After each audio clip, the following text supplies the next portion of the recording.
ಗುಜರಾತ್ ರಾಜ್ಯದ ಮೋರ್ವಿ ಎಂಬ ಜಿಲ್ಲಾ ಕೇಂದ್ರವಾದ ಪಟ್ಟಣದಲ್ಲಿ 2016ರಲ್ಲಿ ಶ್ರೀಯುತ ನಿರಂಜನ್ ಭಾಯಿ ವರ್ಮಾರವರು ನೀಡಿದ ಪ್ರವಚನದ ಕನ್ನಡ ಅನುವಾದ ಧ್ವನಿರೂಪದ ದಿನ 4 ಗೋಸ್ತೋತ್ರ.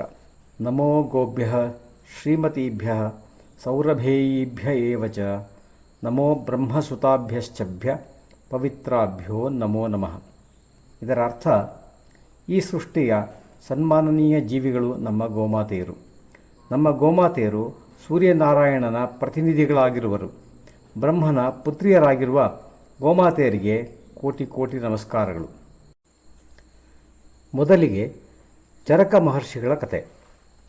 ಚರಕ ಮಹರ್ಷಿಗಳು ಆಯುರ್ವೇದದ ಒಬ್ಬ ಮಹಾನ್ ಆಚಾರ್ಯರಾಗಿದ್ದರು. ಇವರ ಜನ್ಮವು ಸುಮಾರು 2000 ವರ್ಷಗಳ ಹಿಂದೆ ಆಗಿತ್ತು. ಇವರನ್ನು ಕುರಿತ ಇತಿಹಾಸದ ದಾಖಲೆ ಕೇವಲ ಇವರ ಅನುಯಾಯಿ ಶಿಷ್ಯರುಗಳ ಉಲ್ಲೇಖದಿಂದ ಪಡೆದವುಗಳಾಗಿವೆ. ಅದರ ಆಧಾರದ ಮೇಲೆ ವಿದ್ವಾಂಸರ ಮತವೆಂದರೆ ಇವರ ಜನ್ಮ ಕಶ್ಯಪರ ನಾಡು ಕಾಶ್ಮೀರದಲ್ಲಿ ಆಗಿತ್ತೆಂದು, ಇನ್ನು ಕೆಲವರ ಮತ ಇವರು ಪಂಜಾಬಿನ ಕಪಿಲಸ್ಥಳ ಎಂಬ ಪಟ್ಟಣದ ನಿವಾಸಿಯಾಗಿದ್ದರೆಂದೂ ಆಗಿದೆ. ಬಾಲ್ಯದಿಂದಲೇ ಇವರ ಆಸಕ್ತಿಯು ಔಷಧ ಸಸ್ಯಗಳು ಮತ್ತು ರೋಗನಿದಾನ ಚಿಕಿತ್ಸೆಗಳಲ್ಲಿ ಹೆಚ್ಚುತ್ತಾ ಹೋಯಿತು. ತಂದೆಯ ಶಿಕ್ಷಣ ಮತ್ತು ಸ್ವತಃ ಇಚ್ಛೆ ಆಸಕ್ತಿಗಳಿಂದ ಇವರ ಜ್ಞಾನ ಹೆಚ್ಚುತ್ತಾರೆ ಹೋಯಿತು. ಚರಕರ ಶಿಕ್ಷಣವು ವಿಶ್ವವಿಖ್ಯಾತ ವಿಶ್ವವಿದ್ಯಾಲಯ ತಕ್ಷಶಿಲೆಯಲ್ಲಿ ಆಯಿತು. ಆಚಾರ್ಯರು ಧನಾರ್ಜನೆ, ಸನ್ಮಾನ, ಗೌರವ, ಪ್ರತಿಷ್ಠೆಗಳಿಗಾಗಿ ಕಾರ್ಯ ಮಾಡದೆ ಚಿಕಿತ್ಸಾರ್ಥಿಗಳ ಪೀಡಿತರ ಸೇವೆಗೆ ದಯೆಯಿಂದ ಕೂಡಿದ ಭಾವನೆಯಿಂದ ಕೆಲಸ ಮಾಡಬೇಕೆಂದು, ಹಾಗೆ ಕೆಲಸ ಮಾಡುವವರು ಸರ್ವಶ್ರೇಷ್ಠ ಚಿಕಿತ್ಸಕರಾಗುವರು ಎಂದು ನಂಬಿದ್ದರು. ಇವರು ಚಿಕಿತ್ಸೆಯನ್ನು ಕುರಿತು ರಚಿಸಿದ ಗ್ರಂಥವೇ ಚರಕ ಸಂಹಿತೆ. ಚರಕ ಸಂಹಿತೆಗೆ ದೊರೆತ ಎಲ್ಲ ಸನ್ಮಾನ ಗೌರವಗಳನ್ನು ಚರಕರು ಮಹರ್ಷಿ ಅಗ್ನಿವೇಶರಿಗೆ ನೀಡುತ್ತಾರೆ. ಇದು ಅವರ ಉದಾತ್ತ ವ್ಯಕ್ತಿತ್ವದ ದರ್ಶನ ಮಾಡಿಸುತ್ತದೆ. ಇವರ ಜ್ಞಾನದ ಗಹನತೆಯನ್ನು ಅರಿಯಲು ಇವರ ಗ್ರಂಥ ಚರಕ ಸಂಹಿತೆಯನ್ನು ಅಧ್ಯಯನ ಮಾಡಿಯೇ ತಿಳಿಯಬೇಕು. ಚರಕ ಸಂಹಿತೆಯಲ್ಲಿ 8 ಖಂಡಗಳಿವೆ. ಅವುಗಳಲ್ಲಿ 120 ಅಧ್ಯಾಯಗಳು, 12,000 ಶ್ಲೋಕಗಳಿವೆ. ಇವುಗಳಲ್ಲಿ ಮನುಷ್ಯನನ್ನು ರೋಗಮುಕ್ತವನ್ನಾಗಿಸುವ 2,000 ಔಷಧ ಸಂಯೋಜನೆಗಳ ವರ್ಣನೆ ಇದೆ. ಇದರಲ್ಲಿ ಚಿನ್ನ, ಬೆಳ್ಳಿ, ತಾಮ್ರ, ಪಾರಜ ಅಂದರೆ ಪಾದರಸ ಇತ್ಯಾದಿಗಳ ಭಸ್ಮಗಳಿಂದ ಚಿಕಿತ್ಸೆಯ ವರ್ಣನೆ ಇದೆ. ಈ ಗ್ರಂಥದಲ್ಲಿ ರೋಗನಾಶಕ ಮತ್ತು ರೋಗ ನಿರೋಧಕ ಔಷಧಿಗಳ ವಿಚಾರವಿದೆ. ಶರೀರ ವಿಜ್ಞಾನ, ನಿದಾನಶಾಸ್ತ್ರ ಹಾಗೂ ಭ್ರೂಣ ವಿಜ್ಞಾನ ಇತ್ಯಾದಿಗಳ ಸಮಗ್ರ ಮಾಹಿತಿ ಇದೆ. ಇದರಿಂದ ತಿಳಿಯಬಹುದು, ಭಾರತವು ಪುರಾತನ ಕಾಲದಿಂದಲೇ ಚಿಕಿತ್ಸಾ ಕ್ಷೇತ್ರದಲ್ಲಿ ವಿಶ್ವಗುರು ಆಗಿತ್ತು ಎಂದು. ಚರಕರು ಈ ಪ್ರಪಂಚದ ಎಲ್ಲ ದ್ರವ್ಯಗಳು ಔಷಧಿಗಳೇ ಎಂದು ಹೇಳಿರುವರು. ಇವರನ್ನು ಭಾರತೀಯ ಚಿಕಿತ್ಸಾ ಜಗತ್ತಿನ ಮೂಲ ಪ್ರವರ್ತಕರುಗಳಲ್ಲಿ ಒಬ್ಬರೆಂದು ಪರಿಗಣಿಸಲಾಗುತ್ತದೆ. ಜನರಲ್ಲಿ ಹೀಗೆಯೂ ಹೇಳುವುದಿದೆ, ಇವರ ಹೆಸರು ಚರಕ ಎಂದು ಇರಲಿಲ್ಲ. ಇವರು ಒಂದೆಡೆ ನಿಲ್ಲದೆ ಸಂಚರಿಸುತ್ತಾ ಚಿಕಿತ್ಸೆ ಮತ್ತು ಆಯುರ್ವೇದದ ಪ್ರಚಾರವನ್ನು ಮಾಡುತ್ತಾ ಪರ್ಯಟನೆ ಮಾಡುತ್ತಿದ್ದುದು ಚರ ಎಂದರೆ ನಡೆಯುವುದು, ಚರಕ ಎಂದರೆ ನಡೆಯುತ್ತಲೇ ಇರುವವನು ಎಂದು ಬಂದಿದೆ ಎಂದು ಅಭಿಪ್ರಾಯವಿದೆ. ಇವರ ಪ್ರಖ್ಯಾತಿಯಿಂದ ರಾಜ ಕನಿಷ್ಕನು ಇವರನ್ನು ತನ್ನ ಆಸ್ಥಾನ ವೈದ್ಯರನ್ನಾಗಿ ಘೋಷಿಸಿದ್ದನು. ಫ್ರೆಂಚ್ ವಿದ್ವಾಂಸ ಸಿಲಿವಾನ್ ವೆಲಿಯು ಚರಕರನ್ನು ಕುರಿತು ಚೀನಾದಲ್ಲಿ ದೊರೆಯುವ ಬೌದ್ಧ ಗ್ರಂಥದ ತ್ರಿಪಿಟಕದಲ್ಲಿ ಉಲ್ಲೇಖವಿದೆ ಎಂದಿದ್ದಾರೆ. ಅದರ ಪ್ರಕಾರ ಕುಶಾಣ ರಾಜ ಕನಿಷ್ಕರ ರಾಜ್ಯವೈರಾಗಿದ್ದರು ಚರಕರು. ಚರಕ ಸಂಹಿತೆಯು ಮೂಲ ಸಂಸ್ಕೃತದಲ್ಲಿ ರಚಿತವಾಗಿದೆ. ನಂತರ ಇದು ಹಿಂದಿಯೊಂದಿಗೆ ಅನೇಕ ಭಾಷೆಗಳಲ್ಲಿಯೂ ಅನುವಾದ ಆಗಿದೆ. ಚರಕ ಸಂಹಿತೆಯು 8ನೇ ಶತಮಾನದಲ್ಲಿ ಅರಬಿ ಭಾಷೆಯಲ್ಲಿ ಅನುವಾದಗೊಂಡಿದೆ. ಇವರ ಖ್ಯಾತಿ ವಿಶ್ವವ್ಯಾಪಿಯಾಗಿತ್ತು. ಅರಬ್ಬಿ ಲೇಖಕ ಇತಿಹಾಸಕಾರ ಅಲ್-ಬರೂನಿಯೂ ಇವರ ಶ್ರೇಷ್ಠತೆಯನ್ನು ಉಲ್ಲೇಖಿಸಿರುವನು. ಆಯುರ್ವೇದದ ಅಧ್ಯಯನ ಮಾಡುವವರಿಗೆ ಪ್ರಮಾಣಿತ ಮತ್ತು ಉಪಯುಕ್ತವಾಗಿರುವುದರಿಂದ ಈ ಪುಸ್ತಕವು ಪಠ್ಯಕ್ರಮ ವಿಷಯದಲ್ಲಿ ಸೇರಿಸಲ್ಪಟ್ಟಿದೆ. ಅತ್ಯಂತ ಸೋಜಿಗದ ವಿಚಾರವೆಂದರೆ 1898ರಲ್ಲಿ ನ್ಯೂಯಾರ್ಕ್ನಲ್ಲಿ ಇವರ ಹೆಸರಿನ ಒಂದು ಕ್ಲಬ್ ಕೂಡ ಸ್ಥಾಪನೆಯಾಗಿದೆ. ಈಗ ಮಹರ್ಷಿ ವಾಗ್ಭಟರ ಕತೆ. ವಾಗ್ಭಟ ಎಂಬ ಬಾಲಕನ ಜನ್ಮವು ಸಿಂಧ್ ಪ್ರಾಂತದಲ್ಲಿ ಆಗಿದ್ದು, ಆತನ ತಂದೆಯ ಹೆಸರು ಸಿಂಹಗುಪ್ತ, ತಾತನ ಹೆಸರು ವಾಗ್ಭಟ. ಇವನ ಜನನ ಮರಣ ಕಾಲದ ನಿಶ್ಚಿತ ನಿರ್ಧಾರ ಸಂಶೋಧನೆ ಆಗಬೇಕಿದೆ. ಒಂದು ದಿನ ಚರಕರ ಬಳಿಗೆ ಒಬ್ಬ ಬಾಲಕನು ಆಗಮಿಸುತ್ತಾನೆ. ಅವನ ಹೆಸರು ವಾಗ್ಭಟ. 18 ವಯಸ್ಸಿನವನಾಗಿದ್ದು ಬಹಳ ಉತ್ಸುಕನಾಗಿರುತ್ತಾನೆ. ಬಂದು ನನಗೆ ಚಿಕಿತ್ಸಾಶಾಸ್ತ್ರ ಅಭ್ಯಾಸ ಮಾಡಬೇಕೆನ್ನಿಸಿದೆ, ನಿಮ್ಮ ಗುರುಕುಲಕ್ಕೆ ಸೇರಿಸಿಕೊಳ್ಳಿ ಎಂದು ಕೇಳುತ್ತಾನೆ. ಚರಕರು ಸರಿ ಎಂದು ಸೇರಿಸಿಕೊಳ್ಳುವರು. ವಾಗ್ಭಟನು ಪ್ರತಿ ಹಂತದಲ್ಲಿಯೂ ಗುರುಗಳಲ್ಲಿ ತನ್ನ ಅನೇಕ ಪ್ರಶ್ನೆಗಳನ್ನಿರಿಸುತ್ತಿದ್ದನು. ಉದಾಹರಣೆಗೆ, ಚರಕರಲ್ಲಿ ಚಿಕಿತ್ಸಾರ್ಥಿಯೊಬ್ಬನು ಬಂದು ತನ್ನ ಕಫದ ಸಮಸ್ಯೆಗೆ ತುಳಸಿಯ ಎಲೆಗಳನ್ನು ಸೇವನೆ ಅಥವಾ ಕಷಾಯ ಸೇವನೆ ಮಾಡುವ ಸಲಹೆ ಪಡೆದರೆ ವಾಗನು ತುಳಸಿಯೇ ಏಕೆ, ಬೇರೆಯದೇಕೆ ಆಗದು ಇತ್ಯಾದಿ ಪ್ರಶ್ನೆಗಳನ್ನು ಮುಂದಿಡುತ್ತಿದ್ದನು. ಇದರಿಂದ ಚರಕರು ಕೊಂಚ ಬೇಸರಗೊಂಡಿದ್ದರೂ ಇರಬಹುದು. ಒಂದು ದಿನ ಅವರು ವಾಗ್ನನ್ನು ಕರೆದು, ನೋಡು, ನನ್ನಲ್ಲಿ ಒಂದು ಕಾರ್ಯವಿದೆ, ಅದನ್ನು ನೀನು ಚೆನ್ನಾಗಿ ನಿರ್ವಹಿಸಬಲ್ಲೆ ಎಂದು ನನಗೆ ಅನ್ನಿಸಿದೆ. ಏಕೆಂದರೆ ನಿನ್ನಲ್ಲಿ ಕುತೂಹಲ ಬಹಳ ಇದೆ, ನೀನು ಈ ಕಾರ್ಯ ಮಾಡು ಎಂದರು. ಆದೇಶಿಸಿ ಕಾರ್ಯವೇನೆಂದು ಮಾಡುತ್ತೇನೆ ಎಂದ ವಾಗ. ಚರಕರು, ನೋಡು, ನನ್ನ ಜೀವನದಲ್ಲಿ ಎಷ್ಟೋ ವನಸ್ಪತಿಗಳೊಂದಿಗೆ ಸಂವಾದ ನಡೆಸಿ ಗುಣಧರ್ಮಗಳನ್ನು ಸಂಗ್ರಹಿಸಿರುವೆ. ಅವುಗಳ ಪ್ರಮಾಣ ಪುರಾವೆಯನ್ನು ನೀನು ಆಗಾಗ್ಗೆ ಕೇಳುತ್ತಿರುತ್ತೀಯೇ. ಅದನ್ನು ನಿರೂಪಿಸಲು ನನ್ನಲ್ಲೂ ಏನೂ ಇಲ್ಲ. ನೀನು ಈ ಪ್ರಮಾಣಗಳ ಸಂಗ್ರಹ ಮಾಡು ಎನ್ನುವರು. ಪ್ರಮಾಣವನ್ನು ಸಂಗ್ರಹಿಸುವುದು ಹೇಗೆ ಎಂದು ತಿಳಿಸಿಕೊಡಿ, ಮಾಡುತ್ತೇನೆ ಎಂದು ವಾಗ್ನು ಉತ್ತರಿಸಿದಾಗ ಚರಕರು, ನಾನು ಯಾರಾದರೂ ಚಿಕಿತ್ಸಾರ್ಥಿಗೆ ತುಳಸಿ ಎಲೆಯ ಕಷಾಯವನ್ನು ಸೇವಿಸಲು ಹೇಳಿದರೆ ನೀನು ಆ ವ್ಯಕ್ತಿಯ ಕಫ ಕೆಟ್ಟಿದೆ, ಅಂದರೆ ಆ ವ್ಯಕ್ತಿಯ ಶರೀರದಲ್ಲಿ ಜಲತತ್ವ ಕೆಟ್ಟಿದೆ, ವಿಕೃತಿಯಾಗಿದೆ ಎಂದು ತಿಳಿಯಬೇಕು. ನೀನು ಅಂತಹ 50 ರೋಗಿಗಳನ್ನು ಗುರುತಿಸಿಟ್ಟುಕೊಂಡು ಅವರಿಗೆ ತುಳಸಿ ಎಲೆಯ ಕಷಾಯವನ್ನು ಸೇವಿಸಲು ಹೇಳು. ನಂತರ ಪರಿಣಾಮಗಳು ಏನು ತೋರುವುವು ಎಂದು ಮಾಹಿತಿ ಸಂಗ್ರಹಿಸು ಎಂದು ಹೇಳಿ ತಾವು ರಚಿಸಿದ ಎಲ್ಲ ಸೂತ್ರಗಳನ್ನು ವಾಗ್ರಿಗೆ ಕೊಟ್ಟು ತನ್ನ ಕಾರ್ಯಾರಂಭ ಮಾಡುವಂತೆ ಹೇಳಿದರು. ಇಂದಿನ ಮೆಡಿಕಲ್ ಸೈನ್ಸ್ ಭಾಷೆಯಲ್ಲಿ ಹೇಳುವುದಾದರೆ ಕ್ಲಿನಿಕಲ್ ಟ್ರಯಲ್ ವರದಿಗಳನ್ನು ಸಿದ್ಧಪಡಿಸಲು ವಾಗ್ರಿಗೆ ಒಪ್ಪಿಸಿದರು ಚರಕರು. ಆ ಕಾಲದಲ್ಲಿ ಯಾವುದಾದರೂ ಒಂದು ರೋಗಕ್ಕೆ 1 ಗ್ರಾಮದ ವೈದ್ಯರು ಔಷಧವನ್ನು ಸಿದ್ಧಪಡಿಸುತ್ತಿದ್ದರು. ಭಾರತದಲ್ಲಿ ಹೀಗೆ ನಡೆಯುತ್ತಿತ್ತು. ವಾಗ್ರು 3 ವಸ್ತುಗಳನ್ನು ಮುಖ್ಯವಾಗಿ ಪರಿಗಣಿಸಿದ್ದರು. ಒಂದು ಗೋವು, ಎರಡನೆಯದಾಗಿ ತುಳಸಿ ಹಾಗೂ ಮೂರನೆಯದಾಗಿ ಅಡುಗೆ ಮನೆಯ ಔಷಧಿಗಳು. ಮಾನವ ದೇಹದಲ್ಲಿ ಏನಾದರೂ ವಿಕೃತಿ ಉಂಟಾದರೆ ಈ 3ರ ಉಪಯೋಗದಿಂದ ಹೇಗೆ ವಿಕೃತಿಯನ್ನು ಪರಿಹರಿಸಿಕೊಳ್ಳುವುದು ಎಂದು ಆಲೋಚನೆ ಮಾಡುತ್ತಿದ್ದರು. ಮಹರ್ಷಿ ಚರಕರ ಗುರುಕುಲದಲ್ಲಿ ಇದರ ಅಧ್ಯಾಪನ ಕಾರ್ಯ ನಡೆಯುತ್ತಿತ್ತು. ಅಲ್ಲಿಗೆ ಪ್ರಪಂಚದ ಅನೇಕ ದೇಶ ಭಾಗಗಳಿಂದ ಈ ಚಿಕಿತ್ಸಾ ವಿಜ್ಞಾನವನ್ನು ಅಧ್ಯಯನ ಮಾಡಲು ವಿದ್ಯಾರ್ಥಿಗಳು ಬರುತ್ತಿದ್ದರು. ನೀವು 2 ಉನ್ನತ ವ್ಯಾಸಂಗದ ಕೇಂದ್ರಗಳಾಗಿದ್ದ ತಕ್ಷಶಿಲಾ ಮತ್ತು ನಲಂದಾಗಳ ಬಗ್ಗೆ ತಿಳಿದಿರಬಹುದು. ಅಂತಹ 2000 ಉನ್ನತ ಅಧ್ಯಯನ ಕೇಂದ್ರಗಳು ವಾಗ್ಭಟರ ನಂತರ ನಮ್ಮ ದೇಶದಲ್ಲಿ ನಡೆಸಲ್ಪಡುತ್ತಿದ್ದವು. ಪ್ರಪಂಚದ ಮೂಲ ಮೂಲೆಯಿಂದ ಚಿಕಿತ್ಸಾ ವಿದ್ಯೆಯನ್ನು ಕಲಿಯಲು ಇಲ್ಲಿಗೆ ಬರುತ್ತಿದ್ದರು. ವಾಗ್ಭಟರು ವೃದ್ಧರಾದಾಗ ಅವರಿಗೆ ಮಹರ್ಷಿಯ ಉಪಾಧಿ ನೀಡಲಾಯಿತು. ಭಟ್ಟ ಎನ್ನುವುದು ಸಹ ಅವರ ಹೆಸರಲ್ಲ, ಅದು ಒಂದು ಉಪಾಧಿಯೇ ಆಗಿದೆ. ಮಹರ್ಷಿ ವಾಗ್ಭಟರು ಗೋವು, ತುಳಸಿ ಮತ್ತು ಅಡುಗೆ ಮನೆಯ ಔಷಧಿಗಳನ್ನು ಪ್ರಧಾನವಾಗಿರಿಸಿಕೊಂಡು ಭಾರತದ ಎಲ್ಲ ಮನೆಗಳಲ್ಲಿಯೂ ಈ 3 ವ್ಯವಸ್ಥೆಗಳು ಸ್ಥಾಪಿತಗೊಂಡರೆ ಭಾರತವು ನಿರೋಗಿಯಾಗುವುದು ಎಂಬ ಕಲ್ಪನೆಯನ್ನು ಹೊಂದಿದ್ದರು. ಆಗಿನ ರಾಜರುಗಳಿಗೆ ಮಹರ್ಷಿ ವಾಗ್ಭಟರು ಸಂದೇಶವನ್ನು ಕಳುಹಿಸಿ ನಿಧಾನವಾಗಿ ಎಲ್ಲೆಡೆಯಲ್ಲಿಯೂ ಎಲ್ಲರ ಮನೆಯಲ್ಲಿಯೂ ಒಂದು ಸುಸಜ್ಜಿತ ಅಡುಗೆ ಮನೆ, ಮನೆಯ ನಡುವೆ ತುಳಸಿ ಗಿಡ ಹಾಗೂ ಮನೆಯ ಮುಂದೆಯೇ ಗೋನಿವಾಸ ಈ ವ್ಯವಸ್ಥೆ ಸ್ಥಾಪನೆಯಾಗುವಂತೆ ಮಾಡಿದರು. ಅದು ಸಾಧ್ಯವಾಗಿ ಭಾರತವು ಸಂಪೂರ್ಣ ನಿರೋಗಿಯಾಗಿತ್ತು. ಯಾರೂ ರೋಗಿಗಳೇ ಇರಲಿಲ್ಲ. ಮಹರ್ಷಿ ವಾಗ್ಭಟರು 128 ವರ್ಷಗಳ ತುಂಬು ಜೀವನ ನಡೆಸಿದರು. ಅವರು ಎಷ್ಟು ಮಗ್ನರಾಗಿ ತಮ್ಮ ಗುರುಗಳು ನೀಡಿದ ಕಾರ್ಯವನ್ನು ನಿರ್ವಹಿಸಿದ್ದರೆಂದರೆ ಆ ಕಾರ್ಯ ಪೂರ್ತಿಗೊಂಡಾಗ ನಿದ್ರೆಯಿಂದ ಎಚ್ಚರಗೊಂಡವರಂತೆ, ಈಗೇನು ಮಾಡುವುದು, ನನ್ನ ಕಾರ್ಯ ಸಮಾಪ್ತಿಯಾಯಿತು, ನನಗೆ ಜೀವಿಸಿರುವ ಅಗತ್ಯವಿಲ್ಲವೆಂದು ತಮ್ಮ ಶಿಷ್ಯವರ್ಗದವರಿಗೆ ಹೇಳಿ ಒಪ್ಪಿಸಿ ತಮ್ಮ ದೇಹತ್ಯಾಗ ಮಾಡಿದರೆಂಬುದು ಇತಿಹಾಸವಾಗಿದೆ. ಮಹರ್ಷಿ ವಾಗ್ಭಟರು ಹೊಸದೇನನ್ನು ಆವಿಷ್ಕಾರ ಮಾಡಲಿಲ್ಲ, ಆದರೆ ತಮ್ಮ ಗುರುಗಳು ನೀಡಿದ ಸೂತ್ರಗಳಿಗೆ ನಿರೂಪಣೆಗಳನ್ನು ಸಿದ್ಧಪಡಿಸಿ ಇಟ್ಟು ಹೋದರು. ಮಹರ್ಷಿ ವಾಗ್ಭಟರ ಬಗ್ಗೆ ಕೆಲವು ಅದ್ಭುತ ವಿಚಾರಗಳಿವೆ. ಅವುಗಳಲ್ಲಿ ಒಂದು, ವಾಗ್ಭಟರು ವೈವಾಹಿಕ ಬಂಧನದಲ್ಲಿ ಸಿಲುಕಲಿಲ್ಲ. ಅವರು ಎಷ್ಟು ಕಾರ್ಯಮಗ್ನರಾಗಿದ್ದರೆಂದರೆ ಯೌವನ ಕಳೆದು ವೃದ್ಧಾಪ್ಯ ಬಂದುದೇ ತಿಳಿಯಲಿಲ್ಲವಂತೆ ಅವರಿಗೆ. ಅಂತಹ ವ್ಯಕ್ತಿ ಗರ್ಭ ಸಂಸ್ಕಾರವನ್ನು ಕುರಿತು ಅದ್ಭುತವಾದ ಅಧ್ಯಾಯವನ್ನು ರಚಿಸಿದ್ದಾರೆ. ಆ ಅಧ್ಯಾಯದಲ್ಲಿ ಅವರು ಭಾರತದ ಯುವಕರಿಗೆ ನಿಮಗೆ ಎಂತಹ ಮಹು ಬೇಕು ಎಂದು ಪ್ರಶ್ನೆ ಕೇಳುತ್ತಾರೆ. ನೀವು ಮತ್ತೆ ಅರ್ಜುನನನ್ನು ಪಡೆಯಬೇಕೆಂದು ಬಯಸುವಿರೇ? ಹಾಗಾದರೆ ಈ ವಿಧಿವಿಧಾನಗಳನ್ನು ಅನುಸರಿಸಿ ಅರ್ಜುನನನ್ನು ಪಡೆದುಕೊಳ್ಳಿ ಎಂದಿದ್ದಾರೆ. ಅವರು ಎಂತೆಂತಹ ಸೂತ್ರಗಳನ್ನು ನೀಡಿದ್ದಾರೆಂದರೆ ನಮ್ಮ ಕಲ್ಪನೆಗೂ ಮೀರಿದೆ ಅದು. ನಿಮಗೆ ಶ್ರೀಕೃಷ್ಣನಂತಹ ಮಹಾವೀರ ಪುರುಷಾರ್ಥಿ ಮಹಾಯೋಧ ಪುತ್ರ ಬೇಕೆಂದರೆ ಭಾರತದ ಮಹಿಳೆಯರು ಪಡೆಯಬಹುದು. ಅಂತಹ ಸಮೀಕರಣಗಳನ್ನು ಚರಕರು ಸೂತ್ರಗಳಲ್ಲಿ ಆಯ್ಕೆ ಮಾಡಿ ನೀಡಿದ್ದಾರೆ. ಎಲ್ಲರೂ ಅಷ್ಟಾಂಗ ಹೃದಯಂ ಗ್ರಂಥವನ್ನು ಕೊಂಡುಕೊಂಡು ಇಟ್ಟುಕೊಳ್ಳಿರಿ.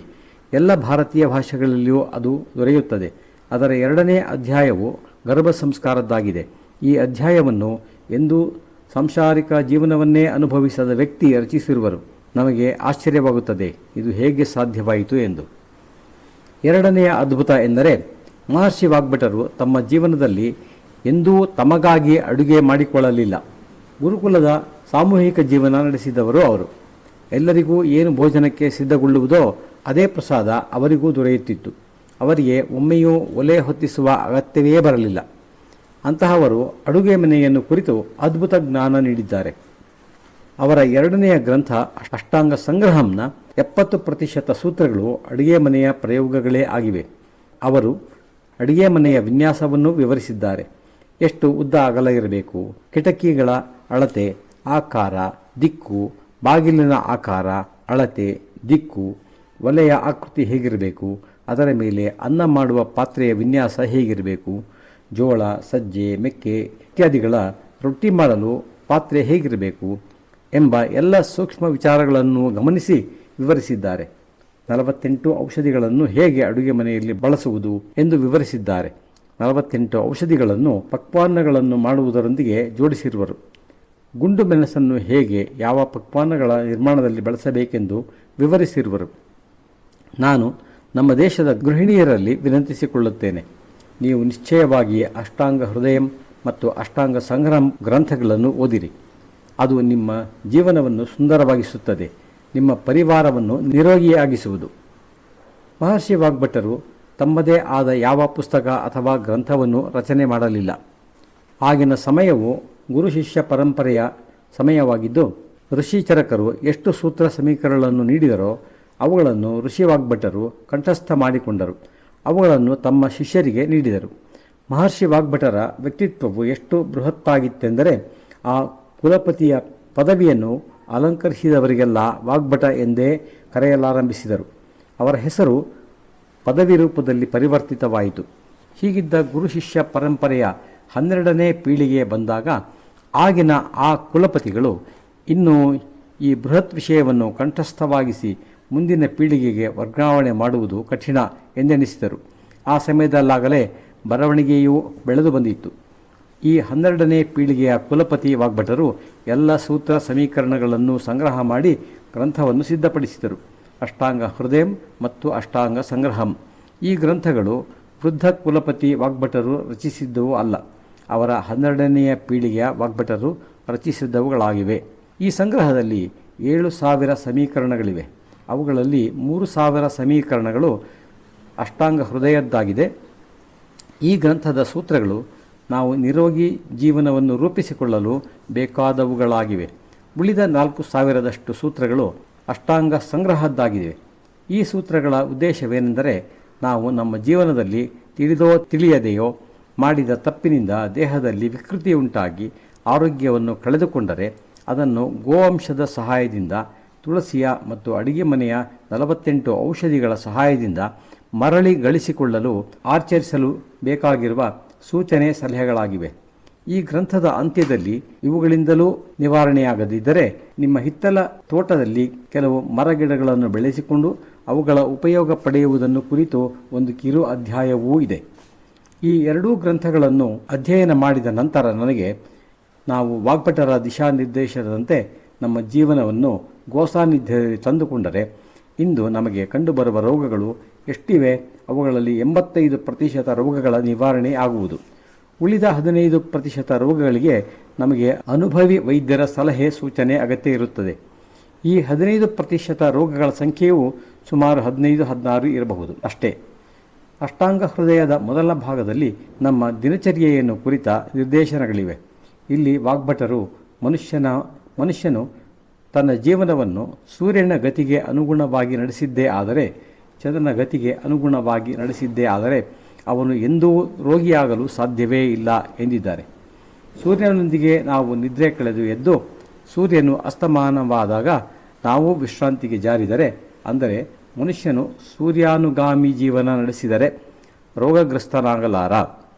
ಈ ದಿನಚರಿಯೆಯ ಅಧ್ಯಾಯದಲ್ಲಿ ಇದುವರೆಗೆ ಆಗಿರುವ ಸೂತ್ರಗಳ ಸಂಗ್ರಹ 46. ಇವುಗಳಲ್ಲಿ 10-12 ಸೂತ್ರಗಳನ್ನಾದರೂ ನಾವು ನಮ್ಮ ಜೀವನದಲ್ಲಿ ಅಳವಡಿಸಿಕೊಂಡರೂ ಸಹ ನಮ್ಮ ಜೀವನವು ನಿರೋಗಿಯಾಗುವುದು. ಇಂದಿನ ಕಥಾ ಸಂವಾದದ ವಿಷಯವೇ ಈ ದಿನಚರಿಯೆಯ ವಿಷಯ. ಈ ದಿನಚರಿಯೆಯ ಅಧ್ಯಾಯದಲ್ಲಿ ಹಲವು ಸೂತ್ರಗಳಿವೆ. ಇಂದಿನ ಕಥಾ ಸಂವಾದದ ವಿಷಯವೇ ಈ ದಿನಚರಿಯೆ ಅಧ್ಯಾಯದ ಮುಖ್ಯವಾದ ಹಲವು ಸೂತ್ರಗಳಾಗಿವೆ.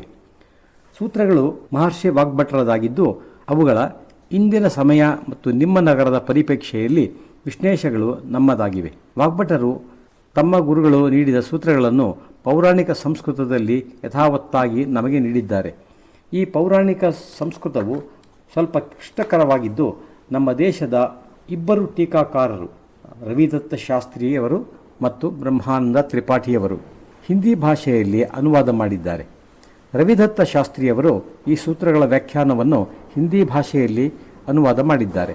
ಕನ್ನಡದಲ್ಲಿ ಆಯುರ್ವೇದ ತೀರ್ಥ ಆದ್ಯ ಅನಂತಾಚಾರ್ಯರು ಅನುವಾದ ಮಾಡಿದ ಕೃತಿ ಅಂತರ್ಜಾಲದಲ್ಲಿ ಉಚಿತವಾಗಿ ಲಭ್ಯವಿದೆ. ಶ್ರೀ ವಾಸುದೇವ ಸುಬ್ರಹ್ಮಣ್ಯ ಶರ್ಮಾ ಅವರ ಅಷ್ಟಾಂಗ ಸಂಗ್ರಹದ 2ನೇ ನಿರೂಪಣೆ ಭಾವಾನುವಾದದ ಪುಸ್ತಕವೂ ಮಾರುಕಟ್ಟೆಯಲ್ಲಿ ಲಭ್ಯವಿದೆ. ಆದರೆ ಒಂದು ವೈಚಾರಿಕ ಅಡಚಣೆ ಎಂದರೆ ಒಂದು ಸೂತ್ರವನ್ನು ಹಲವು ಪ್ರಕಾರ ವಿಶ್ಲೇಷಿಸಬಹುದು. ಪೌರಾಣಿಕ ಸಂಸ್ಕೃತವನ್ನು ಎಷ್ಟು ಬಾರಿ ಅಧ್ಯಯನ ಮಾಡುವಿರೋ ಅಷ್ಟೂ ಹೊಸ ಅರ್ಥಗಳು ತೋರಬಲ್ಲದು. ಅದು ಟೀಕಾಕರ್ತೃಗಳು ಅವರಿಗೆ ಗೋಚರವಾದ ಒಂದು ಅರ್ಥವನ್ನು ವ್ಯಾಖ್ಯೆ ಮಾಡಿರುತ್ತಾರೆ. ನಿಮಗೆ ಸಂಸ್ಕೃತದ ಸರಿಯಾದ ಜ್ಞಾನ ಇದ್ದರೆ ಒಂದೊಂದು ಸೂತ್ರದಿಂದಲೂ ಅನೇಕ ಉಪಾಯಗಳು ಗೋಚರವಾಗಬಹುದು. 2 ಸಾಲಿನ ಸೂತ್ರವನ್ನು ಕುರಿತು ಒಂದು ಪುಸ್ತಕವನ್ನೇ ರಚನೆ ಮಾಡಬಹುದು. ಅಷ್ಟು ಗೂಢ ಅರ್ಥಗಳಿರುತ್ತವೆ. ದಿನಚರಿಯ ಅಧ್ಯಾಯದಲ್ಲಿ ಒಟ್ಟು 46 ಸೂತ್ರಗಳಿವೆ. ಅದರಲ್ಲಿ 100 ವರ್ಷಗಳ ಜೀವನವೇ ತೆರೆದುಕೊಳ್ಳುವುದು. ಇದರಿಂದ ನೀವು ಈ ಸೂತ್ರಗಳ ವೈಶಾಲ್ಯತೆಯನ್ನು ಕಲ್ಪಿಸಿಕೊಳ್ಳಬಹುದು. ಒಂದೊಂದು ಸೂತ್ರದಲ್ಲಿಯೂ ಅಷ್ಟು ಜ್ಞಾನವಿದೆ. ಈಗ ಆರಂಭ ಮಾಡಲಿದ್ದೇವೆ ದಿನಚರಿಯೆಯ ಅಧ್ಯಾಯದ 12 ಸೂತ್ರಗಳಲ್ಲಿ ಮುಖ್ಯವಾದ ಕೆಲವು ಸೂತ್ರಗಳು. ಎಲ್ಲಕ್ಕಿಂತ ಮೊದಲು ವಾಗ್ಭಟರು ಪ್ರಕೃತಿಯು ನಮಗೆ ನೀಡಿರುವ ಈ ಜೀವನವೇನಿದೆ ಇದು ಸಂಪೂರ್ಣ ನೈಸರ್ಗಿಕವಾಗಿದೆ, ಅಂದರೆ ಇದು ಪ್ರಾಕೃತಿಕವಾಗಿದೆ. ಅಂದರೆ ಪ್ರಕೃತಿಯಲ್ಲಿ ಯಾವ ವಸ್ತು ಇವೆಯೋ ಅವುಗಳಿಂದ ನಿರ್ಮಿತವಾಗಿದೆ. ಪ್ರಕೃತಿಯಲ್ಲಿರುವ ವಿಶಾಲ ವಸ್ತುವೆಂದರೆ ಅದು ಸೂರ್ಯ. ಸೂರ್ಯನಿಂದಾಗಿಯೇ ಈ ಪೃಥ್ವಿ ಇದೆ. ಸೂರ್ಯನಿಂದಲೇ ಈ ಪೃಥ್ವಿಯ ಮೇಲೆ ವನಸ್ಪತಿ ಗಿಡ ಮರಗಳಿವೆ. ಅವುಗಳು ಸೂರ್ಯನಿಂದಲೇ ಶಕ್ತಿಯನ್ನು ಪಡೆದು ಬದುಕಿವೆ. ಈ ಪೃಥ್ವಿಯ ಮೇಲಿರುವ ಎಲ್ಲ 84 ಲಕ್ಷ ಪ್ರಕಾರದ ಜೀವಜಂತುಗಳೇನಿವೆ ಎಲ್ಲವೂ ಸೂರ್ಯನಿಂದಲೇ ಶಕ್ತಿಯನ್ನು ಪಡೆದವಾಗಿವೆ. ಆದ್ದರಿಂದ ಸೂರ್ಯ ಹುಟ್ಟುವಾಗಲೇ ನೀವು ಎದ್ದೇಳಿರಿ. ಬೆಳಿಗ್ಗೆ ಏಳುವುದರ ವಿಚಾರದಲ್ಲಿ ಅವರು 3 ಸೂತ್ರಗಳನ್ನು ಹೇಳಿದ್ದಾರೆ. ಸೂರ್ಯ ಉದಯಕ್ಕೆ 2.5 ಗಂಟೆಗಳ ಮೊದಲೇ ಸೂರ್ಯನ ಪ್ರಭಾವವು ಭೂಮಿಯನ್ನು ತಲುಪುತ್ತದೆ. ಅಂದರೆ ಒಂದು ಪ್ರದೇಶದಲ್ಲಿ ಸೂರ್ಯೋದಯ ಕಾಣುವುದು 6:30 ಗಂಟೆಗೆ ಎಂದಾದರೆ ಅದಕ್ಕೆ 2.5 ಗಂಟೆ ಮೊದಲೇ ಸೂರ್ಯನ ಪ್ರಭಾವವು ಆ ಪ್ರದೇಶಕ್ಕೆ ತಲುಪುತ್ತಿರುತ್ತದೆ. ಆದ್ದರಿಂದ ನೀವು ಸೂರ್ಯೋದಯಕ್ಕೆ 2.5 ಗಂಟೆಗಳ ಮೊದಲೇ ನಿದ್ರೆ ಕಳೆದು ಎದ್ದೇಳಿ ಎಂದು ಅರ್ಥ. ದಿನದಿನವೂ ಸೂರ್ಯೋದಯದ ಸಮಯ ವ್ಯತ್ಯಾಸವಾಗುತ್ತಿರುತ್ತದೆ ಋತುಮಾನಕ್ಕೆ ಅನುಗುಣವಾಗಿ. ಗ್ರೀಷ್ಮ ಋತುವಿನಲ್ಲಿ ದಿನ ಹೆಚ್ಚಾಗಿದ್ದು ಶೀತ ಋತುವಿನಲ್ಲಿ ರಾತ್ರಿ ಹೆಚ್ಚಾಗಿರುತ್ತದೆ. ಇದು ಸೂರ್ಯನ ಸುತ್ತಲೂ ಭೂಮಿಯು ಸುತ್ತುತ್ತಿರುವ ಕಕ್ಷೆಯ ಆಕಾರ ಮತ್ತು ಭೂಮಿಯು ತನ್ನ ಅಕ್ಷದ ಮೇಲೆ ಎಷ್ಟು ಬಾಗಿದೆ ಎಂಬುದನ್ನು ಅವಲಂಬಿಸಿದೆ. ನಿಮಗೆ ಈ ಸೂತ್ರವನ್ನು ಅನುಸರಿಸಿ ನಿದ್ರೆಯಿಂದ ಹೊರಗೆ ಬರಲು ಕಷ್ಟವಾದರೆ ವಾಗ್ಭಟರು ಅಂತಹವರಿಗೆ ಒಂದು ರಿಯಾಯಿತಿ ನೀಡಿದ್ದಾರೆ. ಅವರು ಸೂರ್ಯೋದಯಕ್ಕೆ 1.5 ಗಂಟೆ ಮೊದಲಾದರೂ ಎದ್ದೇಳಿ. ಇದೂ ಆಗದೆಂದರೆ ಸೂರ್ಯೋದಯಕ್ಕೆ ಅರ್ಧ ಗಂಟೆ ಮೊದಲಾದರೂ ಎದ್ದೇಳಿ ಎಂದಿದ್ದಾರೆ. ಇದಕ್ಕೂ ಹೆಚ್ಚಿನ ರಿಯಾಯಿತಿ ಅವರು ನೀಡಿಲ್ಲ. ಮುಂದುವರಿದು ವಾಗ್ಭಟರು ಹೀಗೆ ಸೂರ್ಯೋದಯಕ್ಕೆ 2.5 ಗಂಟೆ ಮೊದಲು ನಿದ್ರೆ ಕಳೆದು ಎದ್ದೇಳುವುದರ ಪ್ರಭಾವವೇನಾಗುವುದೆಂದು ತಿಳಿಸಿದ್ದಾರೆ. ಬಹುಶಃ ಯಾರೋ ಅವರನ್ನು ಪ್ರಶ್ನೆ ಮಾಡಿದ್ದಿರಬಹುದು, ಅಷ್ಟು ಬೇಗ ಎದ್ದು ಏನು ಮಾಡುವುದು ಎಂದು, ಅದರ ಲಾಭವೇನು ಎಂದು. ಇದನ್ನು ಕುರಿತು ಅವರು ಕ್ಲಿನಿಕಲ್ ಟ್ರಯಲ್ ಮಾಡಿದ್ದಾರೆ.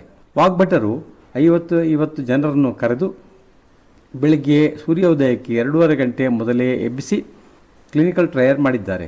ಯಾರೆಲ್ಲ ಬೆಳಿಗ್ಗೆ ಸೂರ್ಯೋದಯಕ್ಕೆ 2:30 ಗಂಟೆ ಮೊದಲೇ ನಿದ್ರೆಯಿಂದ ಎದ್ದು ಕಾರ್ಯಾರಂಭ ಮಾಡುವರೋ ಅವರ ಜೀವನವು ಸಾತ್ವಿಕ ಸಂತಮಯವಾಗುವುದು ಎಂದು ಕಂಡುಕೊಂಡಿದ್ದಾರೆ. ಜೀವನದಲ್ಲಿ ಯಾವುದೇ ಅಧ್ಯಯನ ಅಭ್ಯಾಸ ಗುರುವು ಇಲ್ಲದೇ ಹೋದರೂ ಅವರ ಜೀವನವು ಸಾತ್ವಿಕವಾಗುವುದು. ಅವರ ಕ್ರಿಯಾಕಲಾಪಗಳು, ಆಲೋಚನೆಗಳು, ಚಿಂತನೆಗಳು ಸಾತ್ವಿಕವಾಗುವುವು. ಸಂತರ ಜೀವನ ತಮಗಾಗಿ ಇರುವುದಿಲ್ಲ. ಅವರು ಸಮಾಜಕ್ಕಾಗಿ ಜೀವನ ನಡೆಸುವರು. ಅವರು ರಾಷ್ಟ್ರಕ್ಕಾಗಿ ಜೀವನ ನಡೆಸುವರು. ಅವರು ಎಂದೂ ಸಂಗ್ರಹ ಮಾಡುವುದಿಲ್ಲ. ನಮ್ಮ ದೇಶದಲ್ಲಿ ಈ ಹೇಳಿಕೆ ಇದೆ, ರಮ್ತಾ ಜೋಗಿ ಬೆಹತಾ ಪಾನಿ. ಅಂದರೆ ಹೇಗೆ ನದಿಯ ನೀರು ಒಂದೆಡೆ ನಿಲ್ಲುವುದಿಲ್ಲವೋ ಹಾಗೆಯೇ ಸಂತರು ಒಂದೆಡೆ ನಿಂತು ಆಶ್ರಮ ಮಠಗಳನ್ನು ಕಟ್ಟಿಕೊಳ್ಳುವುದಿಲ್ಲ. ಅವರದು ನಿರಂತರವಾಗಿ ಹರಿಯುವ ನಿರ್ಮಲ ನದಿಯ ಹರಿವಿನಂತೆ ಪ್ರಯಾಣವೇ ಜೀವನವಾಗಿರುತ್ತದೆ. ಅಂತಹ ಸಮಾಜಕ್ಕಾಗಿ, ರಾಷ್ಟ್ರಕ್ಕಾಗಿ ಜೀವನವನ್ನು ಅರ್ಪಣೆ ಮಾಡಲು ಇಚ್ಛಿಸುವವರು ಸೂರ್ಯೋದಯಕ್ಕೆ 2:30 ಗಂಟೆ ಮುಂಚೆ ಎದ್ದೇಳಿ. ನಿಮ್ಮ ಜೀವನವು ತನ್ನಷ್ಟಕ್ಕೆ ತಾನೇ ಸಾತ್ವಿಕಮಯವಾಗುವುದು ಎಂದು ಹೇಳಿದ್ದಾರೆ. ನಿಮಗೆ ಸ್ವಂತ ಜೀವನವು ಒಪ್ಪದಿದ್ದರೆ ಮದುವೆ, ಮನೆ, ಮಕ್ಕಳು, ಮೊಮ್ಮಕ್ಕಳ ಸುಖ ಬೇಕು, ಉದ್ಯಮ, ಧನಾರ್ಜನೆ, ಸಂಗ್ರಹ, ಸ್ಥಾನಮಾನ, ಗೌರವಗಳೊಂದಿಗೆ ಸಂಸಾರಿಯಾಗಿರುವುದೇ ಒಪ್ಪುವುದೆಂದರೆ ಸೂರ್ಯೋದಯಕ್ಕೆ 1:30 ಗಂಟೆ ಮೊದಲಾದರೂ ಎದ್ದೇಳಿ. ಆಗ ನಿಮ್ಮ ಮನಸ್ಸು ಸಮಾಜಮುಖಿಯಾಗಿ ಪರಿವರ್ತಿತವಾಗುವುದು. ನೀವು ನಿಮ್ಮ ಕುಟುಂಬ ಸೀಮಿತವಾಗಿ ಆಲೋಚನೆ ಮಾಡುವುದಿಲ್ಲ. ನಿಮ್ಮ ಮನವು ಸಮಾಜದ ಅನ್ಯರ ಸುಖ ದುಃಖಗಳನ್ನೂ ನೋಡುವುದು. ಅಂತಹ ಜೀವನಕ್ಕಾಗಿ ಸೂರ್ಯೋದಯಕ್ಕೆ 1:30 ಗಂಟೆ ಮೊದಲು ಎದ್ದೇಳಿ.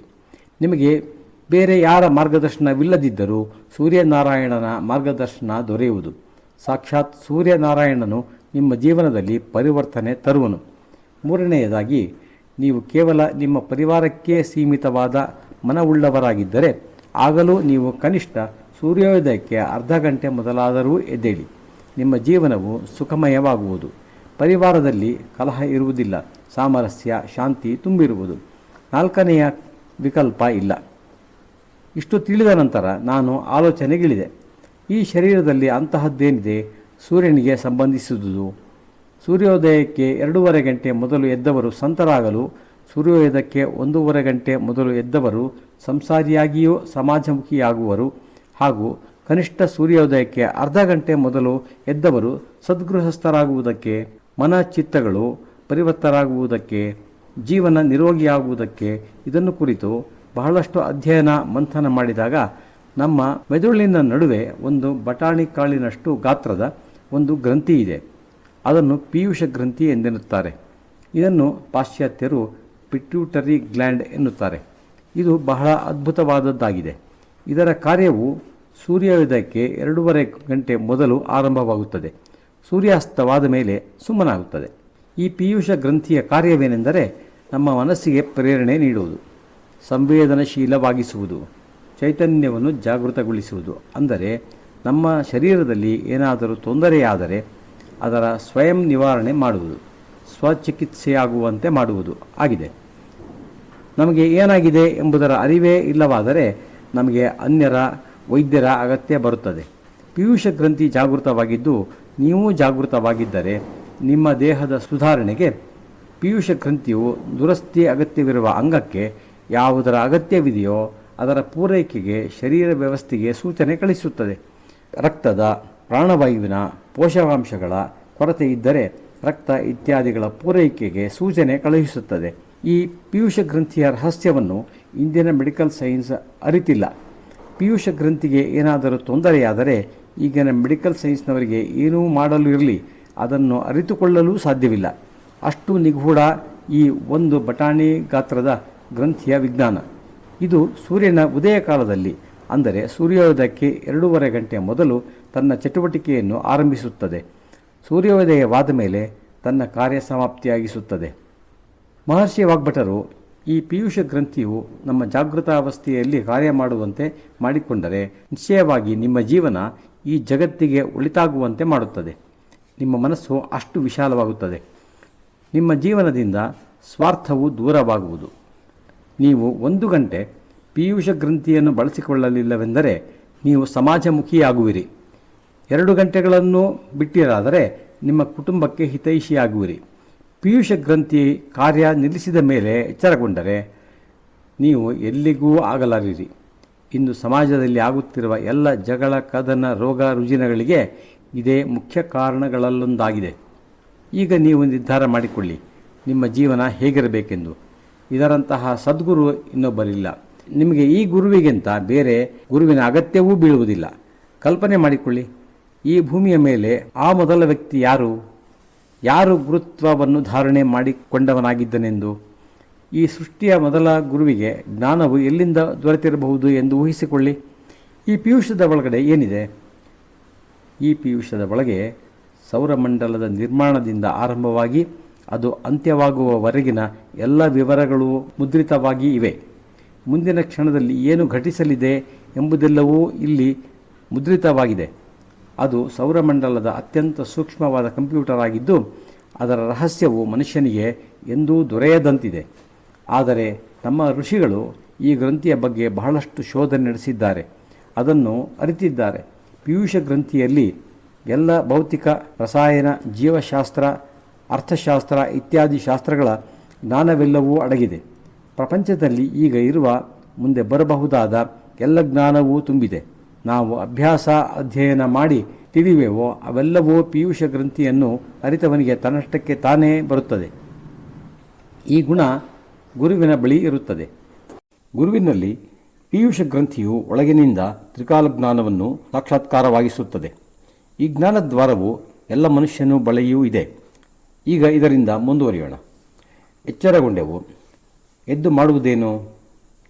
1.5 ಗಂಟೆ ಮೊದಲು ಇರಲಿ, ಅರ್ಧ ಗಂಟೆ ಮೊದಲೇ ಎದ್ದ ಮೇಲೆ ಮಾಡುವುದೇನು? ಇಲ್ಲಿ ಸಮಾವೇಶಗೊಂಡಿರುವ ನೀವೆಲ್ಲರೂ ಕನಿಷ್ಠ ಅರ್ಧ ಗಂಟೆ ಮೊದಲು ಏಳುವವರ ಗುಂಪಿಗೆ ಸೇರಿಯೇ ಇರುತ್ತೀರಿ. ಇಲ್ಲಿಂದಲೇ ವಿಚಾರ ಮಾಡೋಣ. ಸೂರ್ಯೋದಯಕ್ಕೆ ಅರ್ಧ ಗಂಟೆ ಮೊದಲು ಎದ್ದ ಮೇಲೆ ಏನು ಮಾಡಬೇಕು ಎನ್ನುವುದು ಮಹರ್ಷಿಗಳ 2ನೇ ಸೂತ್ರವಾಗಿದೆ. ಎದ್ದ ಕೂಡಲೇ ಉಷಾಪಾನ ಮಾಡಿರಿ. ಉಷಾಪಾನ ಎಂದರೆ ಉಗುರು ಬೆಚ್ಚನೆಯ ನೀರನ್ನು ಸೇವಿಸುವುದು. ಸೂರ್ಯನ ಬಿಸಿಲಿನಲ್ಲಿ ಇರಿಸಿದ ನೀರು ಎಷ್ಟು ಬೆಚ್ಚಗಾಗುವುದೋ ಅಷ್ಟು ಬಿಸಿಯಾದ ನೀರು ಎಂದು ಅರ್ಥ. ವಾಗ್ಭಟರು ಇಷ್ಟು ಹೇಳಿಬಿಟ್ಟಿದ್ದಾರೆ. ಇದರ ವಿಶ್ಲೇಷಣೆಯನ್ನು ನಾವು ಮಾಡಿದ್ದೇವೆ. ಏಕೆ ಹೇಳಿದರು ಹೀಗೆ? ನಾವು ಏನು ಮಾಡುತ್ತಿರುತ್ತೇವೆ? ದಿನವೆಲ್ಲ ಏನಾದರೊಂದರ ಸೇವನೆ ನಿರಂತರವಾಗಿ ನಡೆಯುತ್ತಲೇ ಇರುತ್ತದೆ. ಈಗ ಉಪಹಾರ, ನಂತರ ಪಾನೀಯ, ಕಪ್ನಲ್ಲಿ, ಲೋಟದಲ್ಲಿ, ಬಾಟಲಿಯಲ್ಲಿ, ಮಧ್ಯಾಹ್ನದ ಊಟ, ನಂತರ ಸ್ವಲ್ಪ ಏನಾದರೂ, ನಂತರ ಪಾನೀಯ, ಕಪ್ನಲ್ಲಿ, ಲೋಟದಲ್ಲಿ, ಬಾಟಲಿಯಲ್ಲಿ ಇತ್ಯಾದಿಯಾಗಿ ನಡೆದೇ ಇರುತ್ತದೆ ರಾತ್ರಿಯವರೆಗೆ. ಯಾವುದೇ ವಸ್ತುವಿನ ಗುಣವು ಅಂಟಿಕೊಳ್ಳುವುದು. ಅನ್ನನಾಳದಿಂದ ಆರಂಭವಾಗಿ ಗುದದ್ವಾರದವರೆಗೆ ಸೇವಿಸಿದ ಎಲ್ಲವುಗಳ ಒಂದು ಸೂಕ್ಷ್ಮ ಪದರ ಉಂಟಾಗಿರುತ್ತದೆ. ಇದನ್ನು ನಾನು ಚಹಾ ಮಾಡುವ ಪಾತ್ರೆಗೆ ಹೋಲಿಸುತ್ತೇನೆ.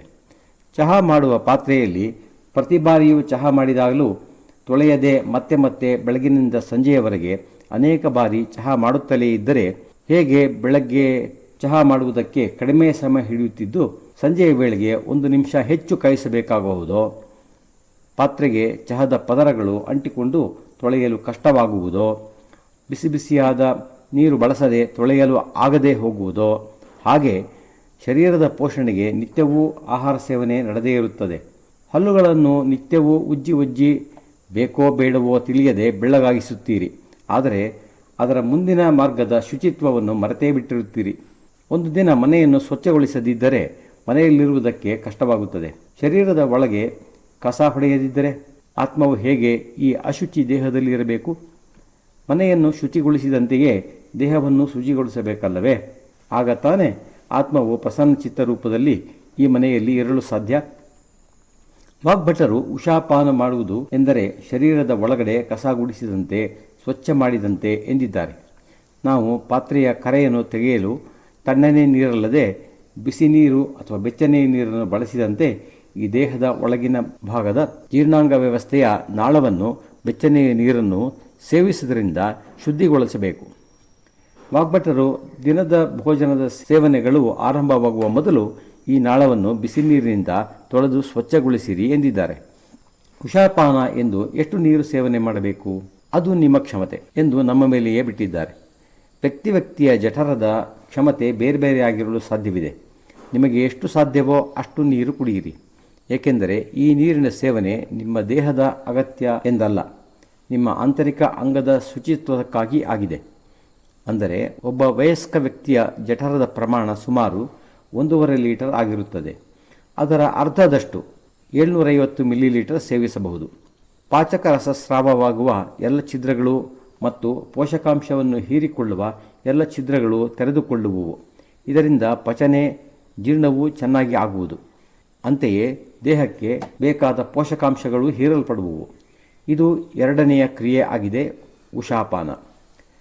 ನಂತರ ಸ್ವಲ್ಪ ಹೊತ್ತಿನಲ್ಲಿಯೇ ಮಲತ್ಯಾಗಕ್ಕೆ ಒತ್ತಡ ಉಂಟಾಗುವುದು. ನಿಮ್ಮ ಅನ್ನನಾಳದ ಉದ್ದವು ಶುಚಿಗೊಳಿಸಲ್ಪಟ್ಟು ಶೌಚಕ್ಕೆ ಸಿದ್ಧವಾಗುತ್ತದೆ. ಶೌಚ ನಿವೃತ್ತಿಯು ಒಂದು ಅದ್ಭುತ ಕಲೆಯಾಗಿದೆ. ವಾಗ್ಭಟರು ಶೌಚವನ್ನು ಮುಕ್ತ ವಾತಾವರಣದಲ್ಲಿ, ಅಂದರೆ ಬಯಲಿನಲ್ಲಿ ನಡೆಸಿ ಎಂದು ಹೇಳಿದ್ದಾರೆ.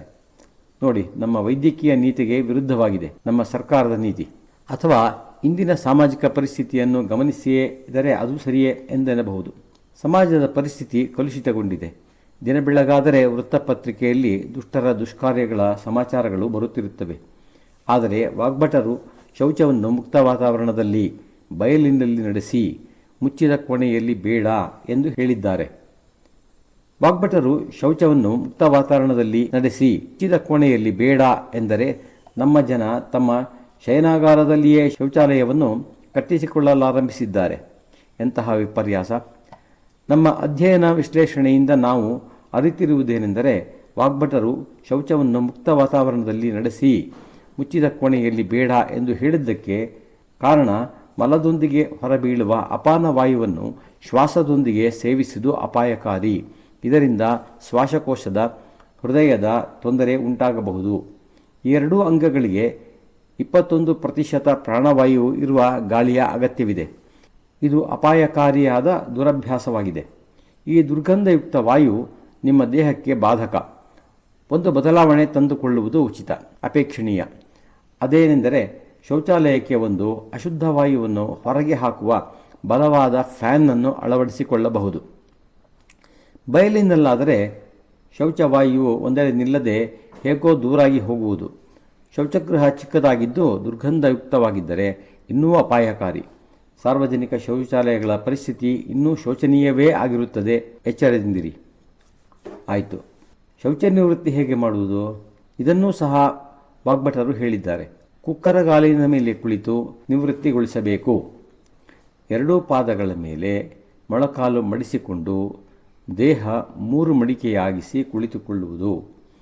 ಹೀಗೆ ಕುಳಿತು ಮಲತ್ಯಾಗ ಮಾಡಬೇಕು. ಹೀಗೇಕೆ ಕುಳಿತು ಮಲತ್ಯಾಗ ಮಾಡಬೇಕು ಎಂಬುದಕ್ಕೆ ನಮ್ಮ ವಿಶ್ಲೇಷಣೆ ಎಂದರೆ, ಹೀಗೆ ಕುಳಿತಾಗ ನಮ್ಮ ಮೂತ್ರಕೋಶ ಮತ್ತು ದೊಡ್ಡ ಕರುಳಿನ ಮೇಲೆ ನಮ್ಮ ತೊಡೆಗಳಿಂದ ಒತ್ತಡ ಬೀಳುತ್ತದೆ. ಇದು ಮಲ ವಿಸರ್ಜನೆಗೆ ಸಹಾಯಕವಾಗುತ್ತದೆ. ಬೇರೆ ಯಾವ ಭಂಗಿಯಲ್ಲಿ ಕುಳಿತರೂ ಶೌಚವು ಸುಲಭವಾಗದು. ಈಗಿನ ಕಾಲದ ಫ್ಯಾಷನ್ ಆಗಿ ಹೋಗಿದೆ. ಎಲ್ಲರೂ ವೆಸ್ಟರ್ನ್ ಕಮೋಡ್ಗೆ ಬೀಳುತ್ತಿದ್ದಾರೆ. ಮುಂದೆ ಅದರ ಪರಿಣಾಮವಾಗಿ ಸುಮಾರು 90% ಜನರು ಸಂಧಿವಾತ, ಅಂದರೆ ಆರ್ಥ್ರೈಟಿಸ್, ಮೊಳಕಾಲು ಮಂಡಿ ನೋವು ಹೊಂದುವರು. ಇದು ನಮ್ಮ ಸರ್ವೆಯ ಫಲಿತಾಂಶ ಹೇಳುತ್ತದೆ. ಮುಂದಿನ ಕ್ರಿಯೆ ದಂತದ ಸ್ವಚ್ಛತೆ. ದಿನ ಇಡೀ ಬಾಯಿ ಹಲ್ಲಿನ ಕೆಲಸ ನಡೆದೇ ಇರುತ್ತದೆ. ಇದು ಬಹಳ ದೊಡ್ಡ ಅಧ್ಯಾಯವಾಗಿದೆ. ಮಹರ್ಷಿ ವಾಗ್ಭಟರು ಹಲ್ಲುಗಳ ಸ್ವಚ್ಛತೆ ಎಂತಹ ವಿಷಯವೆಂದರೆ ಅದು ನಿಮ್ಮ ಜೀವನ ಗತಿಯನ್ನೇ ರೂಪಿಸಬಲ್ಲದು ಎಂದು ಹೇಳಿದ್ದಾರೆ. ನೀವು ಏನು ಆಗಬೇಕು ಎಂದುಕೊಳ್ಳುವಿರೋ ಅದು ಆಗಬಲ್ಲಿರಿ ಎನ್ನುತ್ತಾರೆ. ನಿಮ್ಮ ಮಗ ಉತ್ತಮ ವೈದ್ಯನಾಗಬೇಕೆಂದರೆ ಆಗ ಹೇಗೆ ದಂತಧಾವನ ಮಾಡಬೇಕು, ಯಂತ್ರಜ್ಞನಾಗಬೇಕೆಂದರೆ ಯಾವ ರೀತಿ ದಂತಧಾವನ ಮಾಡಬೇಕು, ವ್ಯಾಪಾರಿಯಾಗಬೇಕಾದರೆ ಇತ್ಯಾದಿ ಇತ್ಯಾದಿಯಾಗಿ ಅನೇಕ ದಂತಧಾವನ ಕಲೆಯನ್ನು ತಿಳಿಸುವ ನಿರ್ದೇಶನಗಳಿವೆ. ನಿಮ್ಮ ವಾಣಿಸಿದ್ಧಿಯಾಗಬೇಕಿದ್ದರೆ ಅದಕ್ಕೆ ಸೂತ್ರವಿದೆ. ಇಷ್ಟು ಗಂಭೀರ ವಿಷಯವಾಗಿದೆ ದಂತಧಾವನ. ಒಂದು ಕುತೂಹಲಕಾರಿ ಮಾತನ್ನು ಹೇಳುತ್ತಾರೆ. ದಂತಧಾವನ ಅಗತ್ಯವೇ ಇಲ್ಲವಂತೆ. ಒಂದೆಡೆ ಹೇಳುತ್ತಾರೆ ದಂತಧಾವನ ನಿಮ್ಮ ಜೀವನದ ಗತಿಯನ್ನೇ ರೂಪಿಸಬಲ್ಲದು ಎಂದು, ಹಿಂದೆಯೇ ಬಂದು ದಂತಧಾವನದ ಅಗತ್ಯವೇ ಇಲ್ಲ ಎಂದೂ ಹೇಳಿದ್ದಾರೆ. ಹಲ್ಲುಗಳನ್ನು ಉಜ್ಜಿ ತಿಕ್ಕಿ ತೊಳೆಯುವ ಅಗತ್ಯವಿಲ್ಲ, ಅದಕ್ಕೆ ಕೇವಲ ಮಸಾಜ್ ಮಾಡುವ ಅಗತ್ಯವಿದೆ. ಹಲ್ಲುಗಳ ಮಸಾಜ್ಗಾಗಿ ಅವರು 16 ವನಸ್ಪತಿಗಳನ್ನು ಸೂಚಿಸಿದ್ದಾರೆ. ಅವರ ಪ್ರಕಾರ ಈ 16 ವನಸ್ಪತಿಗಳನ್ನು ಉಪಯೋಗಿಸಿಕೊಂಡು ಜೀವನದ ಗತಿಯನ್ನೇ ಬದಲಿಸಿಕೊಳ್ಳಬಹುದು ಎಂದಿದ್ದಾರೆ. ವೈದ್ಯರಾಗಬೇಕಾಗಿದ್ದರೆ ಈ ವನಸ್ಪತಿಯನ್ನು ಬಳಸಿ ಹಲ್ಲುಗಳನ್ನು ಮಸಾಜ್ ಮಾಡಿಕೊಳ್ಳಿರಿ. ಇದಾಗಬೇಕಾಗಿದ್ದರೆ ಈ ವನಸ್ಪತಿಯನ್ನು ಬಳಸಿ ಹಲ್ಲುಗಳ ಮಸಾಜ್ ಮಾಡಿಕೊಳ್ಳಿರಿ. ಇದಾಗಬೇಕಿದ್ದರೆ ಈ ವನಸ್ಪತಿಯನ್ನು ಬಳಸಿ ಹಲ್ಲುಗಳ ಮಸಾಜ್ ಮಾಡಿಕೊಳ್ಳಿರಿ ಎಂದು ಪಟ್ಟಿ ಮಾಡಿದ್ದಾರೆ. ಹಲ್ಲುಗಳನ್ನು ಉಜ್ಜಬೇಡಿ, ಮಸಾಜ್ ಮಾಡಿರಿ. ಮಸಾಜ್ ಕೇವಲ ಕೋಮಲ ವಸ್ತುಗಳಿಂದ ಮಾಡಲು ಸಾಧ್ಯ. ಒರಟು ವಸ್ತುಗಳು ಹಲ್ಲುಗಳನ್ನು ಸವೆಸುತ್ತವೆ. ದಂತಧಾವನಕ್ಕೆ ತೆಗೆದುಕೊಂಡ ಈ ವನಸ್ಪತಿ ಕಡ್ಡಿಗಳನ್ನು ಮೊದಲು ಹಲ್ಲಿನಿಂದ ಕಚ್ಚಿ ನಯವಾಗಿಸಿಕೊಳ್ಳಬೇಕು. ನಡುವೆ ಆ ವನಸ್ಪತಿಯ ರಸದ ಸ್ವಾದವನ್ನು ಆನಂದಿಸಬೇಕು. ನಂತರ ಆ ನಯವಾಗಿರುವ ವನಸ್ಪತಿಯಿಂದ ಹಲ್ಲಿನ ಮೇಲೆ ತೀಡಬೇಕು. ಇದು ಅವರು ಸೂಚಿಸಿದ ದಂತಧಾವನ ಕಲೆ. ಅವರು ಹೇಳಿದ 16 ವನಸ್ಪತಿಗಳಲ್ಲಿ ಕೆಲವರ ಹೆಸರು ಹೀಗಿವೆ: ಮಾವು, ಹಲಸು, ಸೀಬೆ, ಬೇವು, ಜಾಲಿ, ಹೊಂಗೆ, ಅತ್ತಿ ಇತ್ಯಾದಿಗಳಿವೆ. ಬೇವಿನ ಕಡ್ಡಿಯಿಂದ ನೀವು ದಂತಧಾವನ ಮಾಡುವಿರಾದರೆ ಜೀವನವಿಡೀ ನಿರೋಗಿಯಾಗಿರಬಹುದು ಎಂದಿದ್ದಾರೆ. ದಂತಧಾವನಕ್ಕೆ ಬಳಸುವ ಕಡ್ಡಿಯು ಎಷ್ಟು ದಪ್ಪ, ಎಷ್ಟು ಉದ್ದ ಇರಬೇಕೆಂದೂ ತಿಳಿಸಿದ್ದಾರೆ. ಯಾವ ವ್ಯಕ್ತಿಯು ದಂತಧಾವನ ಮಾಡುವನೋ ಆ ವ್ಯಕ್ತಿಯ ಕಿರುಬೆರಳಿನ ಗಾತ್ರದ ಕಡ್ಡಿಯು ಅವರ ಬೆರಳುಗಳನ್ನು ವಿಸ್ತಾರಗೊಳಿಸಿದಾಗ ಹೆಬ್ಬೆರಳು ಮತ್ತು ಕಿರುಬೆರಳಿಗೆ ಇರುವಷ್ಟು ಉದ್ದದ ಕಡ್ಡಿಯನ್ನು ಬಳಸಬೇಕು. ಹೀಗೆ ಹಲ್ಲುಗಳ ಮಸಾಜನ್ನು ಮಾಡಬೇಕು. ಉಜ್ಜಿ ಸ್ವಚ್ಛ ಮಾಡುವ ಅಗತ್ಯ ಇಲ್ಲ. ಪ್ರಪಂಚದಲ್ಲಿ ಇರುವ ಎಲ್ಲ ಜೀವಿಗಳು ಮನುಷ್ಯರನ್ನು ಬಿಟ್ಟು ಹಲ್ಲುಗಳನ್ನು ಸ್ವಚ್ಛ ಮಾಡುವುದಿಲ್ಲ. ಹಸು, ಕುದುರೆ, ಎಮ್ಮೆ, ಸಿಂಹ, ಆನೆ, ಹುಲಿ, ಇಲಿ, ಮೊಲ ಯಾವುವೂ ಹಲ್ಲನ್ನು ಸ್ವಚ್ಛ ಮಾಡುವುದೇ ಇಲ್ಲ. ಒಂದು ಗುಟ್ಟಿನ ವಿಚಾರ ಹೇಳುತ್ತೇನೆ. ಪ್ರಪಂಚದಲ್ಲಿ ಯಾರೆಲ್ಲ ಹಲ್ಲು ಉಜ್ಜುವುದಿಲ್ಲವೋ ಅವರು ಯಾರೂ ಡೆಂಟಿಸ್ಟ್ಗಳ ಬಳಿಗೆ ಹೋಗುವುದಿಲ್ಲ. ಮನುಷ್ಯನೊಬ್ಬನೇ ಹಲ್ಲುಜ್ಜುತ್ತಾನೆ ಮತ್ತು ಡೆಂಟಿಸ್ಟರ ಬಳಿಗೆ ಹೋಗುತ್ತಾನೆ. ಯಾವುದಾದರೂ ಪ್ರಾಣಿಯ ಹಲ್ಲಿನ ಸ್ಥಿತಿ ಗಮನಿಸಿರುವಿರೇ? ಮುರಿದದ್ದು, ಹುಳುಕಾಗಿರುವುದು. ನಿಮ್ಮ ಮನೆಯಲ್ಲಿ ಬೆಕ್ಕು ಇದ್ದರೆ ಅದು ಮಿಯಾವ್ ಎನ್ನುವಾಗ ನೋಡಿ, ಅದರ ಹಲ್ಲುಗಳು ನಿಮ್ಮ ಹಲ್ಲುಗಳಿಗಿಂತ ಹೊಳೆಯುತ್ತಿರುತ್ತದೆ. ಬೆಕ್ಕು ಎಂದು ಬ್ರಷ್ ಮಾಡುವುದಿಲ್ಲ. ಹಾಗೆಯೇ ನಾಯಿಯೂ ಸಹ. ಇಷ್ಟು ದೊಡ್ಡ ತಪ್ಪು ಮನುಷ್ಯ ಹೇಗೆ ಮಾಡಿದ ಎಂದು ಆಶ್ಚರ್ಯವಾಗುತ್ತದೆ. ನಾನು ಪ್ರಯೋಗಕ್ಕೆಂದು ಹಲ್ಲನ್ನು ಬ್ರಷ್ ಮಾಡುವುದು ಬಿಟ್ಟೆ. ಏನಾದರೂ ನಿಷ್ಕರ್ಷೆಯಾಗಬೇಕಲ್ಲವೇ? 7 ವರ್ಷ ಹಾಗೆಯೇ ಇದ್ದೆ. ಬ್ರಷ್ ಇರಲಿ, ದಾಂತೂನ್, ಮಂಜನ್ ಏನನ್ನೂ ಬಳಸಲಿಲ್ಲ. ನಮ್ಮ ಗೋಮಾತೆಯಂತೆಯೇ ನಾನು ಇದ್ದುಬಿಟ್ಟೆ. ನೋಡೋಣ ಏನಾಗುವುದೋ ಎಂದು. 7 ವರ್ಷಗಳು ಹಾಗೆಯೇ ಇದ್ದುದು. ನನ್ನ ಒಂದು ನಕಲಿ ಹಲ್ಲು ಇಲ್ಲ. ಈಗ ಹಸಿಕಡಲೆಯನ್ನು ಚೆನ್ನಾಗಿ ಅಗಿಯುತ್ತೇನೆ. ಈಗ ವಾರಕ್ಕೊಂದೆರಡು ದಿನ ಮಂಜನ ಮಾಡುತ್ತೇನೆ. ಹಲ್ಲಿನ ಸ್ವಚ್ಛತೆಯು ಅಷ್ಟು ಗಂಭೀರವಾದ ವಿಚಾರವಲ್ಲ ಎಂದು ವಾಗ್ಭಟರು ಹೇಳುತ್ತಾರೆ. ಆದರೆ ಹಲ್ಲುಗಳ ಮಸಾಜ್ ನಿಯಮಿತವಾಗಿ ಮಾಡುತ್ತಿರಬೇಕೆಂದಿದ್ದಾರೆ. ಇದರ ಬದಲಿಗೆ ನಾವೇನು ಮಾಡುತ್ತಿದ್ದೇವೆ? ಪ್ಲಾಸ್ಟಿಕ್ನ ಬ್ರಷ್ನಿಂದ ಹಲ್ಲನ್ನು ಉಜ್ಜುತ್ತೇವೆ. ಅದು ಒಸಡುಗಳನ್ನು ಹಿಮ್ಮೆಟ್ಟಿಸಿ ಹಲ್ಲುಗಳ ಆಧಾರವನ್ನು ಅಸ್ಥಿರವಾಗಿಸುವುದು. ಮಾಲಿಷ್ ಮಾಡುತ್ತಿಲ್ಲ ನಾವು. ಹಲ್ಲುಗಳ ವಾಸ್ತವಿಕ ಬಣ್ಣ ನಸು ಹಳ್ಳಿದ್ದೇ ಆಗಿದೆ. ಇದು ಹಲ್ಲುಗಳಿಗೆ ರಕ್ಷಣೆ ನೀಡುತ್ತದೆ. ಈ ಪದರ ಪೇಸ್ಟ್ ಮತ್ತು ಬ್ರಷ್ಗಳಿಂದ ಉಜ್ಜಿ ತೆಗೆದರೆ ನಿಮ್ಮ ಹಲ್ಲುಗಳು ನಿಶ್ಚಯವಾಗಿ ದುರ್ಬಲವಾಗುತ್ತವೆ. ಹಲ್ಲುಗಳ ಈ ವಾಸ್ತವಿಕ ಬಣ್ಣ ನಸು ಹಳದಿ ಪದರ ಇರುವವರೆಗೆ ನಿಮ್ಮ ಹಲ್ಲುಗಳು ಸುರಕ್ಷಿತ. ಇನ್ನೊಂದು ಗಂಭೀರವಾದ ವಿಚಾರವೆಂದರೆ ಟೂತ್ಪೇಸ್ಟ್ನದು. ಪ್ರಪಂಚದ ಎಷ್ಟು ಟೂತ್ಪೇಸ್ಟ್ಗಳಿವೆಯೋ ಅದನ್ನು ಯಾರಾದರೂ ಉತ್ಪಾದನೆ ಮಾಡಿರಲಿ, ಆಶ್ರಮದ್ದಾದರೂ, ಬಾಬಾರದ್ದಾದರೂ, ಮಲ್ಟಿನ್ಯಾಷನಲ್ ಕಂಪನಿಯದ್ದಾದರೂ, ಯಾವುದೇ ಸ್ವದೇಶಿ ಕಂಪನಿಯದ್ದಾದರೂ ಸರಿಯೇ, ಎಲ್ಲ ಟೂತ್ಪೇಸ್ಟ್ಗಳಲ್ಲಿಯೂ ಸೋಡಿಯಂ ಲಾರಲ್ ಸಲ್ಫೇಟ್ ಇರುತ್ತದೆ. ಇದಿಲ್ಲದೆ ಟೂತ್ಪೇಸ್ಟ್ನಿಂದ ನೊರೆ ಬಾರದು. ಇದು ನಮ್ಮ ದೇಹದಲ್ಲಿ ರಕ್ತದೊಂದಿಗೆ ಬೆರೆತರೆ 80% ಕ್ಯಾನ್ಸರ್ ಉಂಟಾಗುವ ಸಾಧ್ಯತೆ ಹೆಚ್ಚಾಗುತ್ತದೆ. ನಿಮ್ಮ ದವಡೆಯಿಂದ ರಕ್ತಸ್ರಾವವಾಗುತ್ತಿದೆ ಎಂದುಕೊಂಡರೆ ನಿಮಗೆ ಅರಿವಿಲ್ಲದೆ ನೀವು ಟೂತ್ಪೇಸ್ಟ್ ಬಳಸಿದರೆ ಪರಿಣಾಮ ಹೇಗೂ ಆಗಬಹುದು ಎಂದು ವಿಜ್ಞಾನಿಗಳು ಹೇಳುತ್ತಾರೆ. ನಮ್ಮ ದೇಶದಲ್ಲಿ ಬಹಳಷ್ಟು ಜನರಿಗೆ ಅವರು ಒಂದು ಬಾರಿ ತಂಬಾಕು ಸೇವನೆ ಮಾಡದೇ ಇದ್ದರೂ, ಒಮ್ಮೆಯೂ ಮದ್ಯಪಾನ ಮಾಡದೇ ಇದ್ದರೂ, ಧೂಮಪಾನ ಮಾಡದೇ ಇದ್ದಿದ್ದರೂ ಅವರಿಗೆ ಕ್ಯಾನ್ಸರ್ ಆಗಿರುವ ಉದಾಹರಣೆಗಳಿವೆ. ಎಲ್ಲಿಂದ ಪ್ರವೇಶವಾಯಿತು ಅವರ ದೇಹದೊಳಗೆ ಕ್ಯಾನ್ಸರ್? ಸರ್ಕಾರ ತಂಬಾಕು ಇತ್ಯಾದಿಗಳ ಮೇಲೆ ಆರೋಪ ಮಾಡುತ್ತಲೇ ಇರುತ್ತದೆ. ಇರಬಹುದು, ಅದೂ ಕಾರಣ. ಆದರೆ ಟೂತ್ಪೇಸ್ಟ್ನಲ್ಲಿರುವ ಸೋಡಿಯಂ ಲಾರಲ್ ಸಲ್ಫೇಟನ್ನು ನಿರಾಕರಣೆ ಮಾಡಲಾಗದು. ಟೂತ್ಪೇಸ್ಟ್ ಮತ್ತು ಹಲ್ಲು ಇವುಗಳ ಗುಣಗಳು ಹೊಂದುವುದೇ ಇಲ್ಲ. ಹಲ್ಲಿನ ಶುಚಿತ್ವಕ್ಕೆ ನೀವು ಬೆರಳಿನಿಂದ ಸರಳವಾಗಿ ಸೈಂಧವ ಲವಣವನ್ನು ನೇರವಾಗಿ ಬಳಸಬಹುದು. ಲವಣವನ್ನು ನುಣ್ಣಗೆ ಪುಡಿ ಮಾಡಿ 1-2 ಹನಿ ಎಣ್ಣೆಯನ್ನು ಬೆರೆಸಿಕೊಂಡು ನಿಮ್ಮ ಬೆರಳುಗಳಿಂದ ತೆಗೆದುಕೊಂಡು ಹಲ್ಲಿಗೆ ಮಸಾಜ್ಗೆ ಬಳಸಿ. ಗೋವರದ ಇಂಗಾಲವನ್ನು ಮಾಡಿಕೊಂಡು ಬಳಸಿ. ಗೋವರ ಭಸ್ಮವನ್ನೂ ಬಳಸಬಹುದು. ಅಳಲೆ ಪುಡಿಯನ್ನು ಬಳಸಬಹುದು. ಹಲ್ಲಿಗೆ ಹೊಳಪು ನೀಡುತ್ತದೆ. ತಾರೆ, ಅಳಲೆ, ಆಮ್ಲದ ಪುಡಿ ಅಂದರೆ ತ್ರಿಫಲ ಪುಡಿ, ತ್ರಿಕಟು ಚೂರ್ಣದಿಂದಲೂ ದಂತಮಂಜನದಂತೆ ಬಳಸಬಹುದು. ನಿಮ್ಮ ಪ್ರಾಕೃತಿಕ ಹಲ್ಲುಗಳು ಜೀವನದುದ್ದಕ್ಕೂ ಉಪಯೋಗಿಯಾಗಿರಿಸಿಕೊಳ್ಳಬೇಕು ಎಂದಿದ್ದರೆ ನೀವು ನಿಶ್ಚಯವಾಗಿ ಟೂತ್ಪೇಸ್ಟ್ ಮತ್ತು ಬ್ರಷ್ ಅನ್ನು ಕಸದ ಬುಟ್ಟಿಗೆ ಹಾಕಲೇಬೇಕು. ನಿಮಗೆ 16 ದಂತಧಾವನಗಳ ವನಸ್ಪತಿಗಳನ್ನು ಬೇಕಿದ್ದರೆ ನಮ್ಮ ವೆಬ್ಸೈಟ್ಗೆ ಹೋಗಿ ನೋಡಿ ಪಡೆದುಕೊಳ್ಳಬಹುದು. ಬಾಯಿಯ ಸ್ವಚ್ಛತೆ ಆಯಿತು. ಮುಂದೆ ಸ್ನಾನ ಮಾಡುವೆ ಎಂದಿದ್ದಾರೆ. ಅಂದರೆ ಶರೀರವನ್ನು ಶುದ್ಧಿಗೊಳಿಸಿರಿ ಎಂದೇ ಅರ್ಥ ಅಲ್ಲವೇ? ವಾಗ್ಭಟರು ಶರೀರವನ್ನು ಶುದ್ಧಿಗೊಳಿಸುವ ಅಗತ್ಯವೇ ಇಲ್ಲ ಎನ್ನುತ್ತಾರೆ. ಶರೀರವನ್ನು ಶುದ್ಧಿಗೊಳಿಸುವ ತಂತ್ರವು ದೇಹದೊಳಗೆ ಅಡಗಿದೆಯಂತೆ. ಬಿಸಿಲಿನಲ್ಲಿ ನಡೆದರೆ ದೇಹವು ಬೆವರುವುದಿಲ್ಲವೇ? ಅದೇ ಶರೀರದ ಶುದ್ಧಿಗೊಳಿಸುವ ತಂತ್ರ. ಶರೀರವು ಎಲ್ಲವನ್ನೂ ತನ್ನ ಅಗತ್ಯಕ್ಕೆ ತಕ್ಕಂತೆ ತಾನೇ ನಡೆಯುವಂತೆ ಮಾಡಿಕೊಂಡಿದೆ. ಸ್ವಯಂ ಆರಂಭವಾಗುವುದು ಸ್ವಯಂ ನಡೆಯುತ್ತದೆ. ಸ್ವಯಂ ದುರಸ್ತಿಯೂ ಸಹ ಹೊಂದುತ್ತದೆ. ನೀವು ಗಮನಿಸಿರಬಹುದು, ನಮ್ಮ ದೇಶದಲ್ಲಿ ಲಕ್ಷಾಂತರ ಜೈನ ಸಾಧುಗಳಿರುವರು.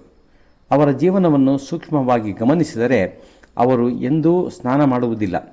ಆದರೆ ಅವರ ಬಳಿ ಕುಳಿತರೆ ಎಂದೂ ದುರ್ಗಂಧ ಬರುವುದಿಲ್ಲ. ಇದು ಶರೀರದ ದುರ್ಗಂಧ ಬರುವುದು ಸ್ನಾನ ಮಾಡದೇ ಇರುವುದರಿಂದ ಅಲ್ಲ ಎಂದು ಹೇಳುತ್ತದೆ. ಸ್ನಾನ ಮಾಡುವುದು ದೇಹದ ತಾಪಮಾನವನ್ನು ಇಳಿಸಲೆಂದೇ ಆಗಿದೆ ಎನ್ನುತ್ತಾರೆ ವಾಗ್ಭಟರು. ದೇಹವು 24 ಗಂಟೆ ಕೆಲಸ ಮಾಡುತ್ತಿರುತ್ತದೆ. ಅದರ ಭಾಗಗಳು ಅವಿರತವಾಗಿ ದುಡಿಯುತ್ತಿರುತ್ತವೆ. ಚಲನಶೀಲ ಭಾಗಗಳು ಬಿಸಿಯಾಗುವುವು. ನಿಮ್ಮ ಮನೆಯಲ್ಲಿ ನೀರೆತ್ತುವ ಪಂಪ್ ಇದ್ದರೆ ಅದನ್ನು ಓಡಿಸುವಿರಿ. ಬಹಳ ಕಾಲ ಓಡಿಸಿದ ಮೇಲೆ ಸ್ವಲ್ಪ ಕಾಲ ತಣ್ಣಗಾಗಲು ಆಫ್ ಮಾಡುವಿರಿ ಅಲ್ಲವೇ? ಯಾವಾಗಲಾದರೂ ಆಲೋಚನೆ ಬಂದಿತ್ತೆ ನಿಮಗೆ ಈ ಶರೀರವನ್ನು ತಂಪುಗೊಳಿಸಬೇಕೆಂದು? ಹುಟ್ಟಿದ ತಕ್ಷಣದಿಂದ ನಿರಂತರವಾಗಿ ನಡೆಯುತ್ತಲೇ ಇರುತ್ತದೆ. ವಾಗ್ಭಟರು ಹೇಳಿದ್ದಾರೆ, ಕನಿಷ್ಠ 24 ಗಂಟೆಗೆ ಒಮ್ಮೆ ಈ ಶರೀರವನ್ನು ತಂಪುಗೊಳಿಸಿ ಎಂದು. ನೀವು ಭಾರತದ ದಕ್ಷಿಣ ಭಾಗ ಕೇರಳ, ಕರ್ನಾಟಕ, ದಕ್ಷಿಣ ಆಂಧ್ರ ಪ್ರದೇಶ, ತಮಿಳುನಾಡಿಗೆ ಹೋಗಿದ್ದರೆ ಅಲ್ಲಿ ಸ್ನಾನ ಮಾಡುವ ಈ ಅದ್ಭುತ ಕಲೆಯನ್ನು ಇಂದಿಗೂ ಜೀವಂತವಾಗಿರುವುದನ್ನು ನೋಡಬಹುದು. ಅಲ್ಲಿನ ಯಾವುದಾದರೂ ಹಿಂದಿನ ಕಾಲದ ದೇವಸ್ಥಾನಕ್ಕೆ ಹೋಗಿ ನೋಡಿ. ನಗರವಾದರೂ ಸರಿ, ಅಲ್ಲಿಯೂ ಈ ಪಾರಂಪರಿಕ ಕ್ರಿಯೆ ಉಳಿದಿದೆ. ಭಾರತದ ದಕ್ಷಿಣ ಭಾಗದ ಹಿಂದಿನ ಕಾಲದ ಬಹುತೇಕ ದೇವಸ್ಥಾನಗಳ ಮುಂದೆ ಒಂದು ಕೊಳ ಇರುತ್ತದೆ. ಈ ಕೊಳವು ಸ್ವಚ್ಛ ಶುದ್ಧವಾಗಿರುತ್ತದೆ. ಅದರಲ್ಲಿ ಯಾರಿಗೂ ಸ್ನಾನ ಮಾಡುವುದನ್ನು ಬಿಟ್ಟು ಬೇರೆ ಏನನ್ನೂ ಮಾಡಲು ಅನುಮತಿ ಇರುವುದಿಲ್ಲ. ಅಲ್ಲಿಗೆ ದಿನವೂ ಕೆಲವರು ಬೆಳಗಿನ 5 ಗಂಟೆಗೆ ಬರುತ್ತಾರೆ. ಒಂದು ಧೋತಿ ಅಂಗವಸ್ತ್ರವನ್ನು ಉಟ್ಟು ಬಂದು ಕೊಳದ ಮೆಟ್ಟಲಿನ ಮೇಲೆ ಕುಳಿತುಕೊಳ್ಳುವರು. ಅವರವರ ಪ್ರಕಾರ ಭಗವಂತನ ನಾಮಸ್ಮರಣೆ ಮಾಡುತ್ತಾ, ಶ್ಲೋಕ ಪಠನ ಮಾಡುತ್ತಾ ಒಂದೊಂದೇ ಮೆಟ್ಟಿಲನ್ನು ಇಳಿಯುತ್ತಾ ನೀರಿಗೆ ಇಳಿಯುವರು. ಮೊದಲು ಕಾಲು ನೀರಿಗೆ ತಗಲುವುದು. ಒಂದಷ್ಟು ಸಮಯದ ನಂತರ ನಿಧಾನವಾಗಿ ಒಂದೊಂದೇ ಮೆಟ್ಟಲು ಇಳಿಯುತ್ತಾ 5 ರಿಂದ 15 ನಿಮಿಷಗಳ ತೆಗೆದುಕೊಂಡು ಸೊಂಟದವರೆಗೂ ನೀರು ಬರುವವರೆಗೆ ಹೋಗಿ ಸ್ವಲ್ಪ ಕಾಲ ಕಳೆದು ಮೂಗು ಹಿಡಿದುಕೊಂಡು ನೀರಿನಲ್ಲಿ ಮುಳುಗಿ ಕೆಲ ಕ್ಷಣ ಇದ್ದು ಎದ್ದು ಹೋಗುತ್ತಾರೆ. ಹೀಗೆ ಸ್ನಾನ ಮಾಡಿದ ನಂತರ ಅವರು ಒದ್ದೆ ಮೈಯ ಬಟ್ಟೆಯಲ್ಲಿಯೇ ದೇವಸ್ಥಾನಕ್ಕೆ ಬಂದು ದೇವರ ಪೂಜೆ ಅರ್ಚನೆಗೆ ಹೋಗುವರು. ನಂತರ ಹಾಗೆಯೇ ಅವರು ತಮ್ಮ ಮನೆಗೆ ಅರ್ಧ ಮೈಲಿ ದೂರವಿದ್ದರೂ ಹಾಗೆಯೇ ಹೋಗುವರು. ಈ ರೀತಿ ಅವರು 3 ಕಾಲದಲ್ಲಿಯೂ ಬಿಸಿಲು, ಮಳೆ, ಚಳಿಗಾಲದಲ್ಲಿಯೂ ನಡೆಸುತ್ತಾರೆ. ಇದನ್ನು ನಾವು ವಾಗ್ಭಟರ ಸೂತ್ರವನ್ನು ಪ್ರಯೋಗಿಸಿ ವಿಶ್ಲೇಷಿಸಿದೆವು. ಹೇಗೆ ಗೋವಿನ ಮೂಗಿನ ತುದಿ ಅದ್ಭುತವಾದ ಸಂವೇದನಾಗ್ರಾಹಿ ಸೆನ್ಸರ್ ಆಗಿದೆಯೋ ಹಾಗೆ ನಮ್ಮ ದೇಹದಲ್ಲಿಯೂ 2 ಸಂವೇದನಾಗ್ರಾಹಿ ಸೆನ್ಸರ್ಗಳಿವೆ. ಒಂದು ಹಸ್ತ, ಇನ್ನೊಂದು ಪಾದ. ವಾತಾವರಣದ ತಾಪಮಾನವನ್ನು ಗ್ರಹಿಸಿ ಮೆದುಳಿಗೆ ಸಂದೇಶ ನೀಡುತ್ತವೆ. ಬಿರುಗಾಳಿ, ಪ್ರವಾಹ, ಭೂಕಂಪ ಏನೇ ಆದರೂ ಈ ಅಂಗಗಳು ಅವುಗಳನ್ನು ಗ್ರಹಿಸಿ ಮೆದುಳಿಗೆ ಸಂದೇಶ ನೀಡುತ್ತವೆ. ಈ ಸಂದೇಶವನ್ನು ಮೆದುಳು ದೇಹದ 33 ಕೋಟಿ ನಾಡಿಗಳಿಗೂ ಸಂದೇಶ ನೀಡಿ ಶರೀರವನ್ನು ವಿಪತ್ತು ಬರುವ ಮೊದಲೇ ಎಚ್ಚರಿಸಿ ವಿಪತ್ತನ್ನು ಎದುರಿಸಲು ಸಿದ್ಧಪಡಿಸುತ್ತದೆ. ಶೀತ ಋತುವಿನ ಸಮಯದಲ್ಲಿ ವಾತಾವರಣ 10 ಡಿಗ್ರಿ ಉಷ್ಣತೆ ಇದೆ ಎಂದುಕೊಳ್ಳಿರಿ. ಆಗ ನೀರಿನ ಉಷ್ಣತೆ ಸುಮಾರು 7 ಡಿಗ್ರಿ ಇರಬಲ್ಲದು. ನೀರಿನ ಗುಣವೇ ಅದು ವಾತಾವರಣಕ್ಕಿಂತ 2-3 ಡಿಗ್ರಿ ಕಡಿಮೆ ಉಷ್ಣತೆ ಹೊಂದಿರುತ್ತದೆ. ಅಂತಹ ವಾತಾವರಣದಲ್ಲಿಯೂ ಅವರು ಇದೇ ರೀತಿ ಸ್ನಾನದ ಪ್ರಕ್ರಿಯೆಯನ್ನು ಅನುಸರಿಸುವರು. ಸಂವೇದನೆ ದೊರೆಯುತ್ತಿದ್ದಂತೆಯೇ ಮೆದುಳು ರಕ್ತಚಲನೆಯ ವೇಗವನ್ನು ಹೆಚ್ಚಿಸುತ್ತದೆ. ಅವರು ಗಂಟೆಗಟ್ಟಲೆ ಒದ್ದೆ ಬಟ್ಟೆಯನ್ನುಟ್ಟು ದೇವರ ಮುಂದೆ ಅರ್ಚನೆ ಮಾಡುತ್ತಿರುತ್ತಾರೆ. ಅವರಿಗೆ ಒಂದು ಸೀನು ಸಹ ಬರುವುದಿಲ್ಲ. ಏಕೆಂದರೆ ಅವರ ಸಂವೇದನಾ ವ್ಯವಸ್ಥೆಗೆ ಸಮಯ ಸಿಕ್ಕಿತು ತಾವು ಕಡಿಮೆ ತಾಪಮಾನಕ್ಕೆ ಹೋಗುತ್ತಿದ್ದೇವೆ ಎಂದು. ಸೂಕ್ತ ವ್ಯವಸ್ಥೆಯನ್ನು ದೇಹವೇ ಮಾಡಿಕೊಂಡಿತು. ಕೊಳದಲ್ಲಿ ಅಥವಾ ಯಾವುದೇ ಆದರೂ ಪವಿತ್ರ ನದಿಯ ಘಾಟ್ನಲ್ಲಿ ಸ್ನಾನ ಮಾಡುವುದಾದರೂ ನಿಶ್ಚಯವಾಗಿ ಸಾಬೂನಿನ ಬಳಕೆ ಮಾಡುವಂತಿಲ್ಲ. ನೀರಿನಲ್ಲಿದ್ದು ದೇಹಮರ್ದನ ಮಾಡಿಕೊಳ್ಳಬೇಕು. 10-15 ನಿಮಿಷಗಳ ಈ ಕ್ರಿಯಾ ಸಮಯದಲ್ಲಿ ದೇಹದ ಅತಿರಿಕ್ತ ಉಷ್ಣತೆ ಎಲ್ಲವೂ ಹೋಗುವುದು. ಅದರಿಂದ ದೇಹವು ನಿರ್ಮಲ ಶೀತಲವಾಗುವುದು. 24 ಗಂಟೆಗಳಲ್ಲಿ ಒಮ್ಮೆ ಹೀಗೆ ದೇಹವನ್ನು ನಿರ್ಮಲ ಶೀತಲವಾಗುವಂತೆ ಮಾಡಿದರೆ ಆ ದೇಹದ ಯಾವ ವ್ಯವಸ್ಥೆಯೂ ಕೆಡುವುದಿಲ್ಲ. ಇಷ್ಟು ಅದ್ಭುತವಾಗಿತ್ತು ನಮ್ಮ ಸ್ನಾನದ ಕಲೆ. ಇದು ಸಂಪೂರ್ಣ ಭಾರತದ ಸ್ನಾನ ಪದ್ಧತಿಯೇ ಆಗಿತ್ತು. ದೇವಸ್ಥಾನಗಳ ಕೊಳಗಳು, ಆ ಊರಿನಲ್ಲಿ ನದಿ ಇದ್ದರೆ ನದಿಯ ಘಾಟ್ನಲ್ಲಿ ಸ್ನಾನದ ವಾಟಿಗಳ ವ್ಯವಸ್ಥೆ ಇರುತ್ತಿತ್ತು. ಯಾರ ಮನೆಯಲ್ಲಿಯೋ ಸ್ನಾನದ ಮನೆ ಇರುತ್ತಿರಲಿಲ್ಲ. ಕಲ್ಪನೆ ಮಾಡಿಕೊಳ್ಳಿ ಆ ಭಾರತವನ್ನು. ಅಂಗ್ರೇಜರು ನಮ್ಮವರನ್ನು ಅನಕ್ಷರಸ್ಥರು, ಹಳ್ಳಿಯ ಜನ ಎಂದು ದೂಷಿಸುತ್ತಿದ್ದರು. ಅವರಿಗೆ ಈ ಪ್ರಶ್ನೆ ಮಾಡಬೇಕು, ಭಾರತದಲ್ಲಿ ಅಂತಹ ಭವ್ಯ ದೇವಾಲಯಗಳನ್ನೇ ನಿರ್ಮಿಸಿದ್ದಾರೆ, ಅಂತಹವರಿಗೆ ಮನೆಗೊಂದು ಸ್ನಾನಗೃಹ ನಿರ್ಮಿಸಲು ಆಗುತ್ತಿರಲಿಲ್ಲವೇ? 7-8ನೇ ಶತಮಾನದಲ್ಲಿ ನಮ್ಮ ದೇಶದಲ್ಲಿ 15 ಮಹಡಿಗಳಷ್ಟೆತ್ತರ ದೇವಸ್ಥಾನಗಳ ನಿರ್ಮಾಣ ಆಗಿದೆ. ಅದ್ಭುತವಾದ ರಾಜರ ಮನೆಗಳ ನಿರ್ಮಾಣವಾಗಿದೆ. 2000 ವರ್ಷಗಳಾದರೂ ಯಾವ ನಿರ್ಮಾಣಕ್ಕೂ ಒಂದು ಘಾಸಿಯೂ ಆಗಿಲ್ಲ. ಅವುಗಳ ಬಣ್ಣವೂ ಮಾಸಿಲ್ಲ.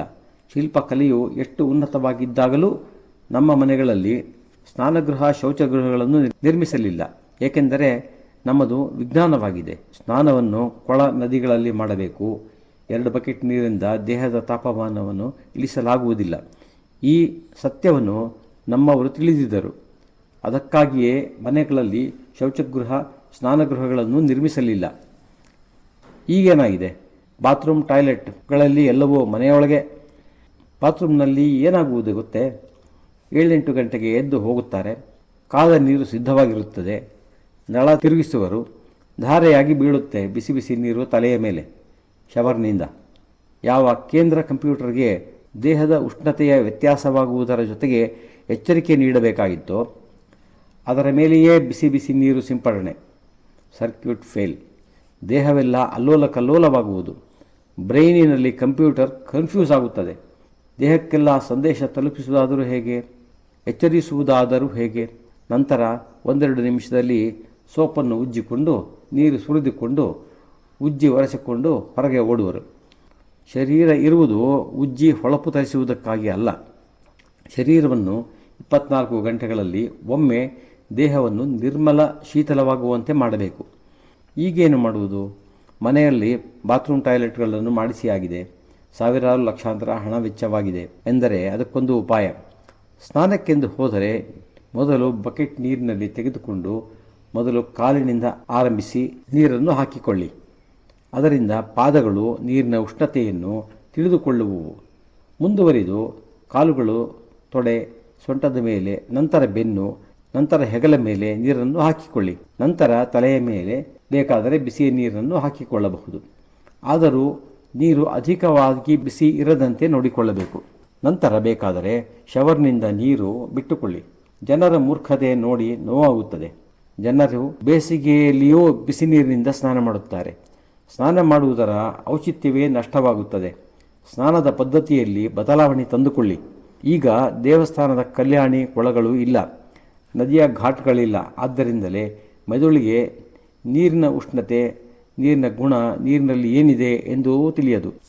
ಏನಿದೆ ಎಂದು ತಿಳಿದು ಪರಿಸ್ಥಿತಿಯನ್ನು ಅರಿತುಕೊಳ್ಳಲು ಸಮಯವನ್ನು ನೀಡಲು ನಿಮ್ಮ ಅಭ್ಯಾಸವನ್ನು ಸ್ವಲ್ಪ ಬದಲಾಯಿಸಿಕೊಳ್ಳಿ. ನಂತರ ನಿಮ್ಮ ಸ್ನಾನದ ಪ್ರಕ್ರಿಯೆ ಮುಂದುವರಿಸಿ. ಇಲ್ಲಿ ಇನ್ನೊಂದು ಭಯಂಕರ ವಸ್ತುವಿನ ಬಳಕೆಯಾಗುತ್ತದೆ, ಸಾಬೂನು. ಸಾಬೂನಿನಲ್ಲಿಯೂ ಅದೇ ಸೋಡಿಯಂ ಲಾರೆಲ್ ಸಲ್ಫೇಟ್ ಎಂಬ ಅಪಾಯಕಾರಿ ವಸ್ತು ಇರುತ್ತದೆ. ಪ್ರಪಂಚದ ಯಾವ ಸಾಬೂನಿನಲ್ಲಿಯೂ ಅದಿಲ್ಲವೆಂದು ತಿಳಿಸಿ ನೋಡೋಣ. ಅದು ಎಷ್ಟೇ ದುಬಾರಿ ಸೋಪ್ ಆಗಿರಬಹುದು, ಯಾರೇ ಆದರೂ ಅದನ್ನು ಉತ್ಪಾದನೆ ಮಾಡಿರಬಹುದು, ಸೋಡಿಯಂ ಲಾರೆಲ್ ಸಲ್ಫೇಟ್ ಇದ್ದೇ ಇರುತ್ತದೆ. ನಾನಂತೂ ಸಾಬೂನಿನಿಂದ ಸ್ನಾನ ಮಾಡುವುದನ್ನು ನಿಲ್ಲಿಸಿ ಎಂದೇ ಹೇಳುತ್ತೇನೆ. ನಾವು ಪಂಚಗವ್ಯ ಸಮುದಾಯದವರು ನಿರ್ಮಿಸಿರುವ ಸಾಬೂನನ್ನು ರಾಸಾಯನಿಕ ಮುಕ್ತವಾಗಿರಿಸಿದ್ದೇವೆ. ನಿಮ್ಮಲ್ಲೆಲ್ಲ ದೊರೆಯುವ ಮುಲ್ತಾನಿ ಮಿಟ್ಟಿ, ಅದಕ್ಕೆ ಗೋವರ ರಸ, ಗೋಮೂತ್ರ, ಹಾಲು, ತುಪ್ಪ, ಮಜ್ಜಿಗೆಯನ್ನು ಮತ್ತು ಸ್ವಲ್ಪ ಅರಿಶಿಣವನ್ನು ತುಳಸಿಯನ್ನು ಬೆರೆಸಿದ್ದೇವೆ. ಸ್ವಲ್ಪ ನೊರೆ ಬಂದು ಕಲ್ಮಶ ನಿವಾರಣೆಗಾಗಿ ಅಂಟುವಾಳ ಅಂದರೆ ರೀಠಾವನ್ನು ಬಳಸಿದ್ದೇವೆ. ಮಾಡುವುದಾದರೆ ಇಂತಹ ಸಾಬೂನಿನ ಬಳಕೆ ಮಾಡಿರಿ. ನಾನು ಹೇಳುವುದೆಂದರೆ ಸಾಬೂನಿನ ಅಗತ್ಯವೇ ಇಲ್ಲ ಸ್ನಾನ ಮಾಡಲು ಅತ್ಯಂತ ಉತ್ತಮವಾದ ವಸ್ತುವೆಂದರೆ ದೇಸಿ ಹಸುವಿನ ಹಾಲು. ಹಾಲಿನಿಂದ ದೇಹವು ಅತ್ಯಂತ ಚೆನ್ನಾಗಿ ಶುದ್ಧವಾಗುತ್ತದೆ. ಗುಜರಾತ್ನಲ್ಲಿ ಹಾಲು ಹೇರಳವಾಗಿ ದೊರೆಯುತ್ತದೆ. ಆದರೆ ಬೇರೆ ಕಡೆ ಹಸುಗಳೇ ಕಡಿಮೆ, ಹಾಲು ಇನ್ನೂ ಕಡಿಮೆ. ಅಲ್ಲಿಯ ಜನರು ಹೇಗೆ ಹಾಲಿನಿಂದ ಸ್ನಾನ ಮಾಡುವುದು? ಆದರೆ ವಾಗ್ಭಟರು ಹೇಳುತ್ತಾರೆ, ಹಾಲಿನಿಂದ ಸ್ನಾನ ಮಾಡಲು ಹಾಲು ಹೆಚ್ಚೇನು ಬೇಡ. 1 ಚಮಚ ಹಾಲಿನಿಂದ ಸ್ನಾನವಾಗಿ ಹೋಗುತ್ತದೆ. 1 ಚಮಚ ಹಾಲನ್ನು ಕೈಯಲ್ಲಿ ಹಾಕಿಕೊಂಡು ದೇಹ ಪೂರ್ತಿಗೆ ಮಾಲಿಷ್ ಮಾಡಿಕೊಳ್ಳಿ. ನಂತರ ನೀರಿನಿಂದ ಸ್ನಾನ ಮಾಡಿ. ಬಹುಶಃ ದೇವರ ಅಭಿಷೇಕಕ್ಕೂ ಇದಕ್ಕಾಗಿಯೇ ಹಾಲನ್ನು ಬಳಸುತ್ತಿದ್ದಿರಬೇಕು. ಸಾಬೂನೇ ಉತ್ತಮ ಆಗಿದ್ದರೆ ಹಿಂದಿನವರು ಬಹುಶಃ ದೇವರ ಅಭಿಷೇಕವನ್ನು ಸಾಬೂನಿನಿಂದಲೇ ಮಾಡುತ್ತಿದ್ದರೋ ಏನೋ. ಎಂದಾದರೂ ಎಲ್ಲಿಯಾದರೂ ದೇವರ ಸ್ನಾನ ಲಕ್ಸ್, ಮೋತಿ ಇತ್ಯಾದಿಗಳಿಂದ ಮಾಡಿಸಿದ್ದನ್ನು ಕಂಡಿರುವಿರೇ? ನಾನಂತೂ ಕಂಡಿಲ್ಲ. ಆದರೆ ಯಾವುದೇ ದೇವಾಲಯಕ್ಕೆ ಹೋದರೂ ದೇವರಿಗೆ ಹಾಲಿನ ಅಭಿಷೇಕ ನಡೆಯುತ್ತದೆ. ಆ ಪರಂಪರೆ ಇಂದೂ ನಡೆಯುತ್ತಿದೆ. ಗಂಧದಿಂದ, ಮೊಸರಿನಿಂದ, ಗೋಮೂತ್ರದಿಂದ, ಗೋಮಯ ರಸದಿಂದ, ಘೃತ ಅಂದರೆ ತುಪ್ಪದಿಂದ ಸ್ನಾನ ಮಾಡಿಸುತ್ತಾರೆ ದೇವರಿಗೆ. ಇವೆಲ್ಲವೂ ಸ್ನಾನಕ್ಕೆ ಉತ್ತಮವಾದ ವಸ್ತುಗಳು. ಗೋಮೂತ್ರದಿಂದ ಪೂರ್ತಿ ದೇಹಕ್ಕೆ ಮಾಲಿಷ್ ಮಾಡಿಕೊಳ್ಳಿ. ಹಾಲಿಲ್ಲದೆ ಹೋದರೆ ಮಜ್ಜಿಗೆಯಿಂದ ದೇಹದ ಪೂರ್ತಿ ಮಾಲಿಷ್ ಮಾಡಿಕೊಳ್ಳಿ. ಇದು ಪ್ರಪಂಚದ top quality biotic cleansing agent ಆಗಿದೆ. ಅತ್ಯುತ್ತಮ ಜೈವಿಕ ಶುದ್ಧೀಕಾರಕವಾಗಿದೆ. ಬಟ್ಟೆಯ ಮೇಲೆ, ಪಾತ್ರೆಯ ಮೇಲೆ ಕರೆಗಳಾಗಿದ್ದರೂ ಸ್ವಲ್ಪ ಮಜ್ಜಿಗೆಯಿಂದ ಉಜ್ಜಿ ತೆಗೆಯಬಹುದು. ಮಜ್ಜಿಗೆಯಿಂದ ನೀವು ಸ್ನಾನ ಮಾಡುವುದಾದರೆ ನನ್ನ ಕಡೆಯಿಂದ ಒಂದು ಭರವಸೆ. ಅದೇನೆಂದರೆ ನಿಮಗೆ ಚರ್ಮರೋಗ ಎಂದೂ ಆಗುವುದಿಲ್ಲ, ತಲೆ ಹೊಟ್ಟು ಆಗುವುದಿಲ್ಲ. ಒಂದು ವೇಳೆ ಇದ್ದರೆ ನಿವಾರಣೆಯಾಗುವುದು, ಮರಳಿ ಬರುವುದಿಲ್ಲ. ಕಡಲೆ, ಹೆಸರು ಬೇಳೆಯ ಹಿಟ್ಟಿನಿಂದ, ಮೆಕ್ಕೆಜೋಳದ ಹಿಟ್ಟಿನಿಂದಲೂ ದೇಹ ಶುದ್ಧಿ ಮಾಡಬಹುದು. ಇಷ್ಟೆಲ್ಲ ಇದ್ದೂ ನಾವು ಎಂತಹ ವಸ್ತುಗಳ ಹಿಂದೆ ಹೋಗುತ್ತಿದ್ದೇವೆ? ಸಾಬೂನಿನ ಮೇಲೆ ಮೋಹವನ್ನು ದೂರವಾಗಿಸಿ. ಒಂದು ಬಾರಿ ಅದನ್ನು ದೂರವಿರಿಸಿ ನೋಡಿ, ಆನಂದ ಅನುಭವಿಸಿರಿ. ಸಾಬೂನಿನ ಬಳಕೆ ಬಿಟ್ಟರೆ ಬೇಸಿಗೆಯಲ್ಲಿ ನಿಮ್ಮ ದೇಹ ತಂಪಾಗಿಯೂ ಚಳಿಗಾಲದಲ್ಲಿ ಬೆಚ್ಚಗಾಗಿಯೂ ಇರುತ್ತದೆ. ಈ ದೇಹವು ಎಲ್ಲ ಋತುಗಳಿಗನುಸಾರವಾಗಿ ಸ್ವಯಂ ರಕ್ಷಿತ, ನಿಯಂತ್ರಿತವಾಗಿ ನಡೆಯುತ್ತದೆ. ನಾವು ಅದನ್ನು ಅದರಷ್ಟಕ್ಕೆ ಬಿಟ್ಟರಲ್ವೇ? ಬಿಟ್ಟು ನೋಡ್ರಿ. ಇಂದು ಪ್ರಪಂಚದಲ್ಲಿ ಒಂದು ಭಯಂಕರ ರೋಗ ಹರಡಿದೆ, ಸೋರಿಯಾಸಿಸ್ನದು. ಇದಕ್ಕೆ ಮೂಲ ಕಾರಣ ಸಾಬೂನಾಗಿದೆ. ಜೀವನದಲ್ಲಿ ಸಾಬೂನ್ ಬಳಸದೇ ಇರುವವರಿಗೆ ಆಗುವುದೇ ಇಲ್ಲ. ನಮ್ಮ ದೇಶದ ಸಂತ ಸಾಧ್ವಿಗಳು ಜೀವನದಲ್ಲಿ ಸ್ನಾನ ಮಾಡುವುದಿಲ್ಲ. ಒಬ್ಬರಿಗೂ ಚರ್ಮ ರೋಗವಿಲ್ಲ. ಯಾರೋ ಒಬ್ಬೊಬ್ಬರು ತಮ್ಮ ನಿಯಮ ಪಾಲನೆ ಸರಿಯಾಗಿ ನಡೆಸದಿದ್ದರೆ ಆಗಿರಬಹುದೇನೋ. ಸರಿ, ಸ್ನಾನ ಆಯಿತು. ತಕ್ಷಣ ಜಠರವು ಅಗ್ನಿಶಮನಕ್ಕೆ ಅಗತ್ಯವಿದೆ ಎಂದು ಎನ್ನುವುದು, ಹಸಿವೆ ಆಗುವುದು. ಈಗ ತಡ ಮಾಡಬೇಡಿ. ಆಮಾಶಯ ಅಂದರೆ ಜಠರದಲ್ಲಿ ಸಹಸ್ರ ಅಗ್ನಿಕ್ಷೇತ್ರಗಳಿವೆ. ನೀವು ಆಹಾರದ ಕಲ್ಪನೆ ಮಾಡಿರಿ. ಒಳಗೆ ಅಗ್ನಿ ಪಾಚಕರಸ ಉತ್ಪನ್ನವಾಗುವುದು. ಇವು ಸೂರ್ಯೋದಯದ 2.5 ಗಂಟೆ ನಂತರ ಈ ಅಗ್ನಿಯ ತೀಕ್ಷ್ಣತೆ ಹೊಂದುತ್ತದೆ. ಆಗ ಭೋಜನ ಸೇವಿಸಿರಿ. ಹೊಟ್ಟೆ ತುಂಬ ಭೋಜನ ಮಾಡಿರಿ. ಅಗ್ನಿಯ ತೀಕ್ಷ್ಣತೆ ಹೇಗಿರುತ್ತದೆ ಎಂದರೆ ಹಸಿಯಾದ ಬೇಯಿಸದ ಆಹಾರವನ್ನು ಸೇವಿಸಿರಿ, ಜೀರ್ಣವಾಗುತ್ತದೆ. ಬೆಳಗಿನ ಭೋಜನದಲ್ಲಿ ಹಸಿಯಾದ ಆಹಾರವನ್ನೇ ಸೇವಿಸಿರಿ.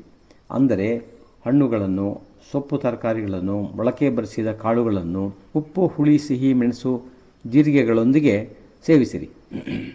ಸೂರ್ಯೋದಯದ 2.5 ಗಂಟೆಗಳಲ್ಲಿ ನಿಮ್ಮ ಭೋಜನದ ಸಮಯವನ್ನು ಬದಲಿಸಿಕೊಳ್ಳಿ. 9, 9:30, ಹೆಚ್ಚೆಂದರೆ 10 ಗಂಟೆ ಒಳಗೆ ನಿಮ್ಮ ಭೋಜನ ಮುಗಿದಿರಲಿ. 10 ಗಂಟೆಗೆ ಉಪಹಾರ ಮಾಡುತ್ತಿದ್ದರೆ ಅದನ್ನೇ ಭೋಜನವಾಗಿಸಿಕೊಳ್ಳಿರಿ. ಬ್ರೇಕ್ಫಾಸ್ಟನ್ನು ಲಂಚ್ಗೆ ಬದಲಾಯಿಸಿರಿ.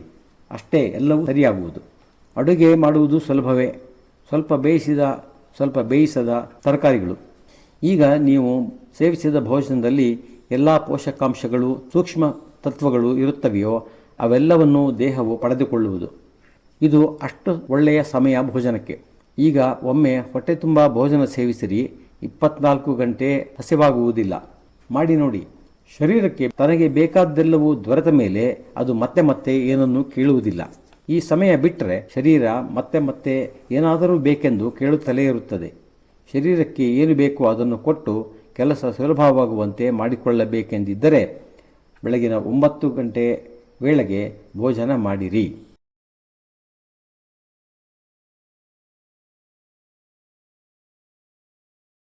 ಈಗ 9 ಗಂಟೆಗೆ ಮೊದಲು ಭೋಜನ ಆಯಿತು. ನಂತರ ಏನು ಮಾಡುವುದು? ಜಠರಕ್ಕೆ ಆಹಾರ ತಲುಪಿದೆ. ಅಲ್ಲಿ ಆಹಾರದ ಪಚನೆಗಾಗಿ ಅಗ್ನಿ ಪ್ರದೀಪ್ತವಾಗಿದೆ. ಅಂದರೆ ಪಾಚಕರಸವು ಉತ್ಪನ್ನವಾಗುತ್ತಿದೆ. ಜಠರವು ಕಾರ್ಯಾನ್ವಿತವಾಗಿದೆ. ಈಗ ದೇಹಕ್ಕೆ ವಿಶ್ರಾಂತಿ ನೀಡಿ. ಜಠರವು ಕೆಲಸ ಮಾಡಲು ಸಮಯ ಬೇಕು. ಈಗ ದೇಹಕ್ಕೆ ವಿಶ್ರಾಂತಿ ನೀಡಿ ಜಠರವು ಕೆಲಸ ಮಾಡಲು ಸಮಯ ಕೊಡಬೇಕು. ವಿಶ್ರಾಂತಿ ಹೇಗೆ? ಮೊದಲು 8 ಶ್ವಾಸ ನಿಶ್ವಾಸಗಳಷ್ಟು ಸಮಯ ಅಂಗಾತ ಅಂದರೆ ಬೆನ್ನಿನ ಮೇಲೆ ಮಲಗಿರಿ. ನಂತರ ಎಡಮಗ್ಗುಲಾಗಿ 16 ಶ್ವಾಸ ನಿಶ್ವಾಸಗಳಷ್ಟು ಸಮಯ ಮಲಗಬೇಕು. ಇದಕ್ಕೆ 2ರಷ್ಟು ಸಮಯ ಬಲಮಗ್ಗುಲಾಗಿ ಮಲಗಬೇಕು. ನಂತರ ಬೇಕಾದರೆ ಸ್ವಲ್ಪ ಹೊತ್ತು ಬೆನ್ನಿನ ಮೇಲೆ ಮಲಗಿರಿ. ಹೆಚ್ಚೆಂದರೆ 24 ನಿಮಿಷಗಳ ವಿಶ್ರಾಂತಿ ಎಂದು ಹೇಳಿದ್ದಾರೆ ವಾಗ್ಭಟರು. ಇಷ್ಟರಲ್ಲಿ ಜಠರವು ತನ್ನ ಪಾಚಕರಸವನ್ನು ಸ್ರವಿಸುತ್ತದೆ. ಭೋಜನದ ವಿಘಟನೆಯ ಕ್ರಿಯೆ ಪ್ರಾರಂಭವಾಗುತ್ತದೆ. ಅತ್ಯಧಿಕವೆಂದರೆ 48 ನಿಮಿಷಗಳ ಕಾಲ ವಿಶ್ರಮಿಸಬಹುದು. ಅದಕ್ಕಿಂತ ಹೆಚ್ಚು ಸಲ್ಲದು. ಮೀರಿದರೆ ವಿಶ್ರಾಂತಿ ಆರೋಗ್ಯಕ್ಕೆ ಹಾನಿಕರವಾಗಬಲ್ಲದು. ನಂತರ ನಿಮ್ಮ ದಿನದ ಉದ್ಯೋಗ ವ್ಯಾಪಾರ ಕಾರ್ಯಗಳಲ್ಲಿ ತೊಡಗಿಕೊಳ್ಳಬಹುದು. ಮಧ್ಯಾಹ್ನ ಹಸಿವಾದರೆ ಹುಳಿ ಇರುವ ದ್ರವ ಪದಾರ್ಥಗಳನ್ನು ಸೇವಿಸಿರಿ. ನಿಂಬೆ ಪಾನಕ, ಕಬ್ಬಿನ ರಸ, ಮೋಸಂಬಿ ರಸ, ಕಿತ್ತಳೆ ರಸ, ಮಜ್ಜಿಗೆ ಇತ್ಯಾದಿಯಾಗಿ. ಸೂರ್ಯ ಮುಳುಗುವುದರೊಂದಿಗೆ ಜಠರದ ಅಗ್ನಿಯು ಮಂದವಾಗುತ್ತದೆ. ಪಾಚಕರಸ ಸ್ರಾವ ಕಡಿಮೆಯಾಗುವುದು. ಆದ್ದರಿಂದ ಸಂಜೆಯ ಭೋಜನವು ಸೂರ್ಯ ಮುಳುಗುವ ವೇಳೆಗೆ ಮಾಡಬೇಕು. ಅನಿವಾರ್ಯವಾಗಿ ಸಾಧ್ಯವಿಲ್ಲ ಎಂದರೆ ಸೂರ್ಯ ಮುಳುಗಿದ 1 ಗಂಟೆಯ ಒಳಗೆ ಮುಗಿಸಿರಿ. ಭೋಜನವು ಜೀರ್ಣವಾಗಲಿಲ್ಲವೆಂದರೆ ಅದು ಕೊಳೆಯಲು ಪ್ರಾರಂಭವಾಗುತ್ತದೆ. ಇದು ದುರ್ಗಂಧಯುಕ್ತ ವಾಯುವನ್ನು ಉತ್ಪನ್ನ ಮಾಡುತ್ತದೆ.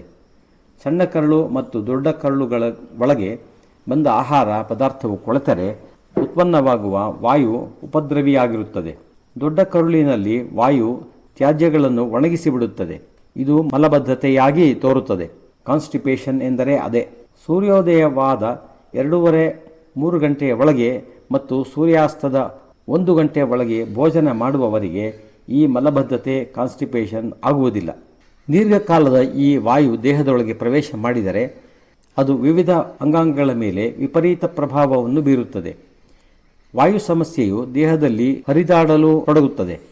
ಜಗತ್ತಿನ ಯಾವ ಶಕ್ತಿಯೂ ಗಾಳಿಯನ್ನು ಅಂದರೆ ವಾಯುವನ್ನು ಬಂಧನದಲ್ಲಿ ನಿಯಂತ್ರಣದಲ್ಲಿ ಇರಿಸಲಾಗಿಲ್ಲ. ನೀರಿನ ಪ್ರವಾಹವನ್ನಾದರೂ ಒಂದೊಮ್ಮೆ ನಿಯಂತ್ರಿಸಬಹುದು, ಆದರೆ ಚಂಡಮಾರುತವನ್ನು ಯಾರೂ ನಿಯಂತ್ರಿಸಲಾರರು.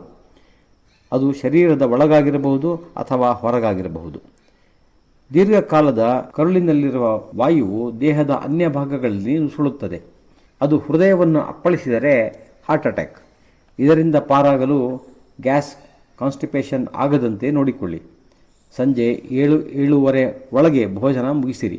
ಹೃದಯ ಬಲವಾಗಿದೆ ಎಂದುಕೊಂಡರೆ ಮೂಳೆಯ ಜೋಡಣೆಗಳಲ್ಲಿ ನುಸುಳಿದರೆ ಸಂಧಿವಾತ ಜಾಯಿಂಟ್ ಪೇನ್ಗೆ ಕಾರಣವಾಗುತ್ತದೆ. ವಾಯುವಿಕಾರವು ಮಿದುಳಿಗೆ ತಲುಪಿದರೆ ಬ್ರೈನ್ ಹೆಮರೇಜ್ ಲಕ್ವಕ್ಕೆ ಕಾರಣವಾಗಬಹುದು. ಇದರ ಮೂಲ ಎಲ್ಲಿಂದ ಎನ್ನುವುದು ಈಗ ನಿಮಗೆ ತಿಳಿದಿದೆ. ಎಚ್ಚರವಾಗಿರಿ. ಇದನ್ನು ಮಿತಿಯಲ್ಲಿ ಇರಿಸಿದರೆ ದೇಹದಲ್ಲಿ ಮಲವಿಸರ್ಜನೆಯ ಕಾರ್ಯ ನಡೆಯುತ್ತದೆ. ನಿಮ್ಮನ್ನು ಚಲನಶೀಲವಾಗಿರಿಸುತ್ತದೆ. ಸರಿ, ಸಂಜೆಯ ಭೋಜನವಾಯಿತು. ಮುಂದೆ ಸಂಜೆಯ ಭೋಜನದ ನಂತರ ಆಹಾರ ಜೀರ್ಣವಾಗಲು ಪಾಚಕ ಅಗ್ನಿಯನ್ನು ಚೇತನಗೊಳಿಸಲು ನಡೆದಾಡಬೇಕು. ನಡೆದಾಟವು ಸಂಜೆಯ ಊಟ ಆದ ಮೇಲೆ ಅತ್ಯಗತ್ಯ. ಬೆಳಗಿನ ಭೋಜನದ ನಂತರ ಮಲಗಿ ಜಠರಾಗ್ನಿಗೆ ಕೆಲಸ ಮಾಡಲು ಅವಕಾಶ ಮತ್ತು ಸಮಯ ಕೊಡಬೇಕು. ಸಂಜೆ ಭೋಜನ ನಂತರ ನಡೆದಾಡಿ 1-2 ಕಿಲೋಮೀಟರ್ ಜಠರಾಗ್ನಿಯನ್ನು ಉತ್ತೇಜನಗೊಳಿಸಲು ಚೇತನಗೊಳಿಸಲು ಪ್ರಚೋದನೆ ನೀಡಬೇಕು. ನಂತರ ಎಡಮಗ್ಗುಲಾಗಿ ನಿದ್ರಿಸಿ. ಎಷ್ಟು ಸಮಯ ನಿದ್ರಿಸಬೇಕು? ಮಕ್ಕಳು 12-18 ಗಂಟೆಗಳವರೆಗೂ ನಿದ್ರಿಸಬಹುದು. ನಿದ್ರೆ ಅವರ ದೇಹದ ಅಂಗಾಂಗಗಳು ನಿರ್ಮಾಣವಾಗಲು ಸಹಾಯಕವಾಗುವುದು. ಶರೀರದ ಅಂಗಾಂಗಗಳ ನಿರ್ಮಾಣ ಪೂರ್ಣಗೊಳ್ಳುತ್ತಾ ನಿದ್ರೆಯ ಪ್ರಮಾಣ ಕಡಿಮೆಯಾಗಬೇಕು ಆಗುತ್ತದೆ. ಮಕ್ಕಳು ಅವರ ಇಚ್ಛೆಯಷ್ಟು ನಿದ್ರಿಸಲು ಬಿಡಬೇಕು. ಶಾಲೆಯಲ್ಲಿ ಜೀವನಕ್ಕೆ ಬೇಕಾದ ಮೇಲೆ ಹೇಳಿದ ಒಂದು ಸದಾಹರಣೆಯನ್ನೂ ಕಲಿಸುವುದಿಲ್ಲ. ಮಕ್ಕಳು ಬೇಗ ಏಳಬೇಕೆಂದಿದ್ದರೆ ರಾತ್ರಿ ಬೇಗ ನಿದ್ರಿಸಲು ಏರ್ಪಾಡು ಮಾಡಿರಿ. ರಾತ್ರಿ ಬಹಳ ಕಾಲ ಟಿವಿ ನೋಡದಂತೆ ಮಾಡಿರಿ.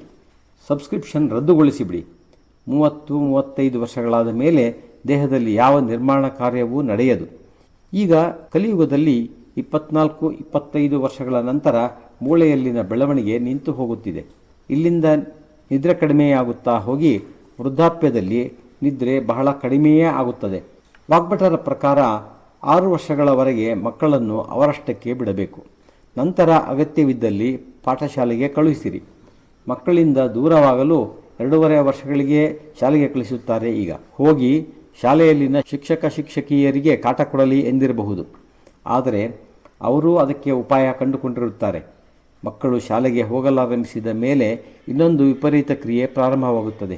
ಮಕ್ಕಳು ಶಾಲೆಗೆ ಹೋಗುವ ಮೊದಲು ಅವರಲ್ಲಿ ದೇಶಿ ಗೋಮಾತೆಯ ಹಾಲು 24 ಗಂಟೆಯೂ ಪಚನೆಗೊಳ್ಳುತ್ತದೆ.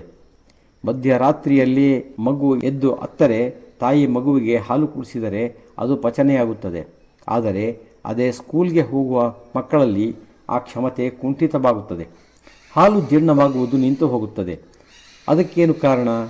ಸ್ಕೂಲಿನಲ್ಲಿ ಏನಾಗುತ್ತದೆ? ಆ ಕಾರಣಕ್ಕೆ ಕಾರಣವಾದ ಕಾರ್ಯವನ್ನು ಕಂಡುಕೊಂಡೆನು. ಇದರ ವಿವರಣೆ ಹೀಗೆ ಹೇಳಬಹುದು. ನಮ್ಮ ದೇಹದಲ್ಲಿ 2 ನಾಡಿಗಳಿರುವುವು. ಒಂದು ಸೂರ್ಯನಾಡಿ, ಇನ್ನೊಂದು ಚಂದ್ರನಾಡಿ. ದೇಹದ ಎಲ್ಲ ಕ್ರಿಯೆಗಳು ಈ 2 ನಾಡಿಗಳ ಆಧಾರದಲ್ಲಿ ನಡೆಯುತ್ತವೆ. ಸೂರ್ಯನಾಡಿ ನಡೆ ಇದ್ದಾಗ ಹಸಿವಿನ ಅನುಭವವಾಗುತ್ತದೆ.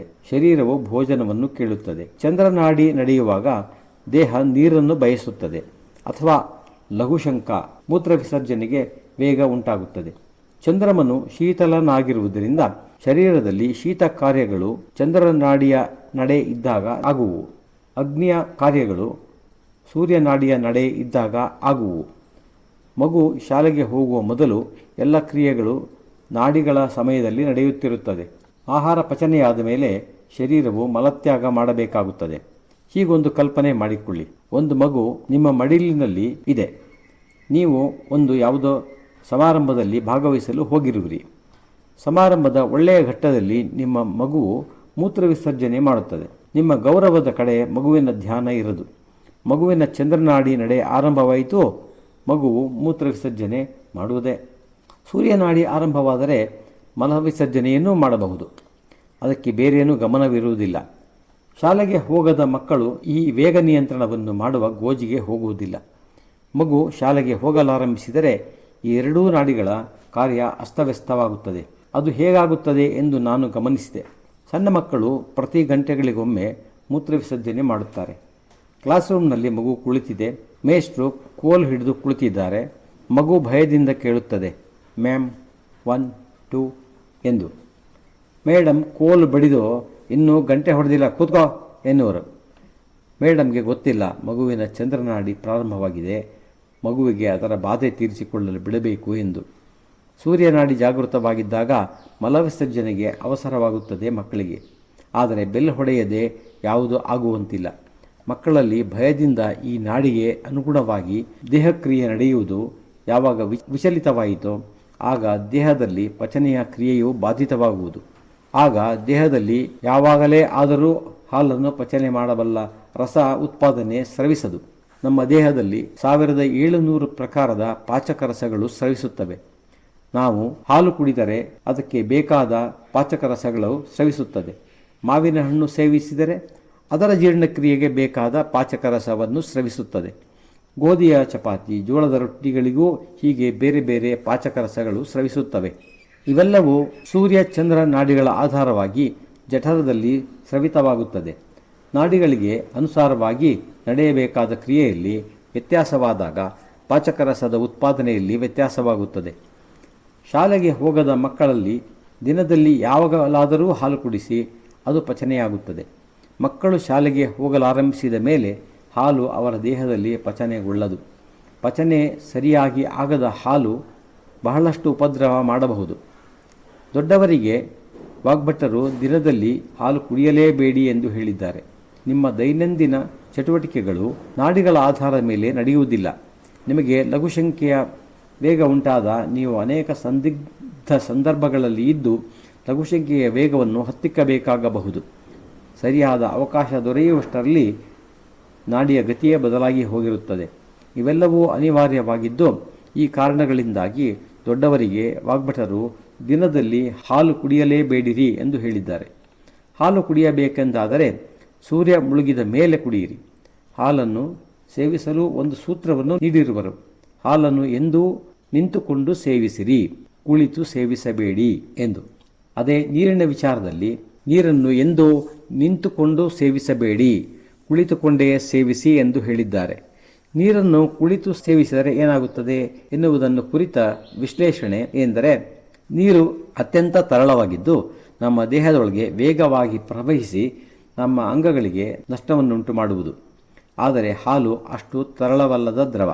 ಇಲ್ಲಿಯವರೆಗೆ ವಾಗ್ಭಟರ 12-13 ಸೂತ್ರಗಳು ಬಂದವು. ಇಲ್ಲಿ ಅನೇಕ ಶಾಖೆಗಳನ್ನು ನಾವು ಕಾಣಬಹುದು. ಅವುಗಳಲ್ಲಿ ಒಂದು, ನಾವು ಮಾಡುವ ಭೋಜನ ಹೇಗಿರಬೇಕು, ಯಾವ ಪದಾರ್ಥವನ್ನು ಹೇಗೆ ಯಾವಾಗ ಸೇವಿಸಬೇಕು, ಯಾವ ರುಚಿಯ ಭೋಜನ ಯಾವಾಗ ಮಾಡಬೇಕು, ನಮ್ಮ ಜಠರದಲ್ಲಿ ಉತ್ಪತ್ತಿಯಾಗುವ 1700 ಪ್ರಕಾರದ ರಸಗಳೇನಿವೆ ಅವುಗಳ ವಿಶ್ಲೇಷಣೆಯನ್ನು ವಾಗ್ಭಟರು ಮಾಡಿರುವರು. ಇಂದಿನ ಮೆಡಿಕಲ್ ಸೈನ್ಸ್ಗೆ ಹೆಚ್ಚೆಂದರೆ 8-10 ಪ್ರಕಾರದ ರಸಗಳನ್ನು ಕುರಿತು ತಿಳಿದಿದೆ. ಅದೇ ಮಹರ್ಷಿ ವಾಗ್ಭಟರ ಕಾಲದಲ್ಲಿ 1700 ರಸಗಳನ್ನು ಗುರುತಿಸಿದ್ದರು. ಅವುಗಳನ್ನು ವರ್ಗೀಕರಿಸಿ ವಾಗ್ಭಟರು ಸೂರ್ಯ ಉದಯಿಸಿ 2.5 ಗಂಟೆಗಳ ಸಮಯದಲ್ಲಿ ನಮ್ಮ ದೇಹದಲ್ಲಿ ಹುಳಿ ಮತ್ತು ಸಿಹಿ ಪದಾರ್ಥಗಳನ್ನು ಜೀರ್ಣಿಸಿಕೊಳ್ಳಲಾಗುವಂತಹ ರಸಗಳು ಉತ್ಪತ್ತಿಯಾಗುವುದು ಎಂದು ಉಲ್ಲೇಖಿಸಿದ್ದಾರೆ. ಹಾಲಿನಿಂದ ಮಾಡಿದ ಮೊಸರು ಸಿಹಿಯೂ ಸರಿ, ಹುಳಿಯೂ ಸರಿ. ಆದ್ದರಿಂದ ಮೊಸರು ಸೇವಿಸಬೇಕೆಂದಿದ್ದರೆ ಈ ಸಮಯದಲ್ಲಿ ಸೇವಿಸಿರಿ. ನಂತರ ಸೇವಿಸಿದ ಮೊಸರು ಪಚನೆಯಾಗುವುದಿಲ್ಲ. ಅದರ ಪಚನ ರಸ ಉತ್ಪತ್ತಿ ನಿಂತು ಹೋಗಿರುತ್ತದೆ. ಹಣ್ಣುಗಳನ್ನು ದಿನದ ಈ ಸಮಯದಲ್ಲಿ ಸೇವಿಸಿರಿ, ಏಕೆಂದರೆ ಹೆಚ್ಚಿನ ಹಣ್ಣುಗಳಲ್ಲಿ ಸಿಹಿ ಹುಳಿ ರುಚಿಯ ಮಿಶ್ರಣ ಇರುತ್ತದೆ. ಮಧ್ಯಾಹ್ನದಲ್ಲಿ ಹಣ್ಣು ಸೇವಿಸಿದರೆ ಅರ್ಧ ಪಚನೆಯಾಗುವುದು. ನೀವು ಯಾವುದೇ ಭೋಜನವನ್ನು ಸೇವಿಸಿದರೂ ಅದರಲ್ಲಿ ಸ್ವಲ್ಪವಾದರೂ ಸಿಹಿ ಅಂಶ ಮತ್ತು ಹುಳಿ ಅಂಶ ಇದ್ದೇ ಇರುವಂತೆ ನೋಡಿಕೊಳ್ಳಿ. ಸಿಹಿಗಾಗಿ ಮನೆಯಲ್ಲಿ ಬೆಲ್ಲ ಇರಿಸಿಕೊಳ್ಳಿ, ಮೊಸರು ಮಜ್ಜಿಗೆಯನ್ನೂ ಸೇರಿಸಿಕೊಳ್ಳಿ. ಹೀಗೆ ಹುಳಿ ಸಿಹಿ ಬೆರೆತ ಭೋಜನ ಬೆಳಗಿನ ಸಮಯದಲ್ಲಿ ಮಾಡಿರಿ. ಹುಳಿಯ ಅಂಶಕ್ಕಾಗಿ ಉಪ್ಪಿನಕಾಯಿಯನ್ನು ಇರಿಸಿಕೊಳ್ಳಿ. ಒಂದು ವೇಳೆ ಭೋಜನವನ್ನು ಮಧ್ಯಾಹ್ನ ಅಂದರೆ 11 ಗಂಟೆಯ ನಂತರ 3 ಗಂಟೆಯ ಒಳಗೆ ಮಾಡಬೇಕಾಗಿ ಬಂದರೆ ಆಗ ಜಠರದಲ್ಲಿ ಕೇವಲ ಹುಳಿ ವಸ್ತುಗಳನ್ನು ಪಚನೆಗೊಳಿಸುವ ರಸಗಳ ಉತ್ಪತ್ತಿಯಾಗುತ್ತಿರುತ್ತದೆ. ಈ ಸಮಯದಲ್ಲಿ ಮಜ್ಜಿಗೆಯು ಅತಿ ಶ್ರೇಷ್ಠವಾದ ವಸ್ತುವಾಗಿದೆ. ಗ್ರೀಷ್ಮ ಋತುವಿನಲ್ಲಿ ಇನ್ನೂ ಸ್ವಲ್ಪ ಕಾಲ ವಿಸ್ತಾರಗೊಳ್ಳುವುದು, ಸಂಜೆ 5 ಗಂಟೆವರೆಗೆ. ಅದರ ನಂತರ ಮಜ್ಜಿಗೆಯನ್ನು ಸೇವನೆ ಮಾಡುವಂತಿಲ್ಲ. ಸಾಯಂಕಾಲ ಜಠರದ ಅಗ್ನಿ ಮಂದವಾಗಿರುವುದರಿಂದ ಹಗುರವಾದ ಭೋಜನ ಮಾಡಿರಿ. ಆದರೆ ಇದೇ ಮಜ್ಜಿಗೆಗೆ ಒಗ್ಗರಣೆ ಹಾಕಿದರೆ ಇದರ ಹುಳಿ ಕಡಿಮೆಯಾಗುತ್ತದೆ ಹಾಗೂ ಜೀರ್ಣಕಾರಿಯಾಗುತ್ತದೆ. ಸಂಜೆ ಕಡಿ, ಪಳದ್ಯ ಇತ್ಯಾದಿ ವ್ಯಂಜನಗಳನ್ನು ಉಪಯೋಗಿಸಬಹುದು. ಅನ್ನ, ರೊಟ್ಟಿ ಇತ್ಯಾದಿಗಳೊಂದಿಗೆ ಇದು ಬಹಳ ಉತ್ತಮವಾಗಿ ಹೊಂದುತ್ತದೆ. ಇಷ್ಟು ಭೋಜನದ ವಿಷಯವಾಗಿ ಸಂಕ್ಷಿಪ್ತ ವ್ಯಾಖ್ಯಾನವಾಗಿದೆ. ಇನ್ನೊಂದು ಮುಖ್ಯವಾದ ವಿಷಯ, ನೀರನ್ನು ಕುಡಿಯುವ ವಿಷಯ. ವಾಗ್ಭಟರ ಕಾಲದಲ್ಲಿ ನೀರು ಶುದ್ಧವಾಗಿಯೇ ಇರುತ್ತಿತ್ತು. ಈಗ ನೀರೂ ದೂಷಿತವಾಗಿ ಹೋಗಿದೆ. ಆದ್ದರಿಂದ ಅವರ ವಿಶ್ಲೇಷಣೆಯೊಂದಿಗೆ ನನ್ನ ವಿಶ್ಲೇಷಣೆಯನ್ನು ಜೋಡಿಸಿದ್ದೇನೆ. ನೀರನ್ನು ನಿಂತು ಕುಡಿಯದೆ ಕುಳಿತುಕೊಂಡೇ ಕುಡಿಯಬೇಕು. ನೀರು ಕುಡಿಯುವಲ್ಲಿ ಇನ್ನೊಂದು ಕ್ರಿಯೆ ಮಾಡಬೇಕು. ಅದೇನೆಂದರೆ, ನೀರನ್ನು ಬಾಯಿಯಲ್ಲಿ ತೆಗೆದುಕೊಂಡ ಮೇಲೆ ಅದನ್ನು 1-2 ಬಾರಿ ಬಾಯಿಯ ಆವರಣದಲ್ಲಿ ಸುತ್ತಿಸಿ, ಅಂದರೆ ನಮ್ಮ ಲಾಲಾರಸವು ನೀರಿನೊಂದಿಗೆ ಮಿಶ್ರಣವಾಗುವಂತೆ ಮಾಡಿ ನಂತರ ಗುಟುಕು ಗುಟುಕಾಗಿ ಸೇವಿಸಬೇಕು. ನೀರನ್ನು ಘಟಘಟ ಎಂದು ಕುಡಿಯದೆ ಗುಟುಕರಿಸಿ ಕುಡಿಯಬೇಕು. ಬಂಗಾಳದ ಜನರು ನೀರನ್ನು ತಿನ್ನುವುದು ಎಂಬಂತೆ ಜೇಲ್ ಖೋಬೆ ಎನ್ನುತ್ತಾರೆ. ಅಂದರೆ ನೀರನ್ನು ಧಾರಾಕಾರವಾಗಿ ನೇರವಾಗಿ ಗಂಟಲಿಗೆ ಸುರಿದುಕೊಂಡು ಘಟಘಟನೆ ಅರ್ಧ ಲೀಟರ್ ನೀರನ್ನು 10 ಸೆಕೆಂಡ್ನಲ್ಲಿ ಕುಡಿಯುವುದು ಸರಿಯಲ್ಲ. ನೀರನ್ನು ಜಗಿದು ತಿನ್ನು ಎಂದು ಅರ್ಥ ಮಾಡಿಕೊಳ್ಳದೆ ಬಾಯಿಯಲ್ಲಿ 1-2 ಬಾರಿ ಲಾಲಾರಸವು ಬೆರೆಯುವಂತೆ ಆಡಿಸಿ ನುಂಗುವುದು, ಗುಟುಕು ಗುಟುಕಾಗಿ ಸೇವಿಸುವುದು ಎನ್ನುವುದು ಸರಿ. ಆಹಾರದೊಂದಿಗೆ ಲಾಲಾರಸವು ಬೆರೆಯುವುದು ಎಷ್ಟು ಅತ್ಯವಶ್ಯಕವೋ ನೀರಿನೊಂದಿಗೆ ಲಾಲಾರಸವು ಬೆರೆಯುವುದೂ ಅಷ್ಟೇ ಅತ್ಯವಶ್ಯಕವಾಗಿದೆ. ಲಾಲಾರಸದಿಂದ ವೈರಸ್ಗಳಿಂದಲೂ ರಕ್ಷಣೆ ದೊರೆಯುವುದು ಎಂಬ ಸಿದ್ಧಾಂತವನ್ನು ಗುರುಗಳು ಪ್ರಸ್ತುತಪಡಿಸಿರುವರು. ಇನ್ನು ಮುಂದಿನದು ಅಡುಗೆ ಮನೆ, ಪಾಕಶಾಲೆ ಅಥವಾ ರಸೋಯಿ ಘರ್. ಇದನ್ನು ಕುರಿತು ವಿವರಣೆಗಳಿವೆ.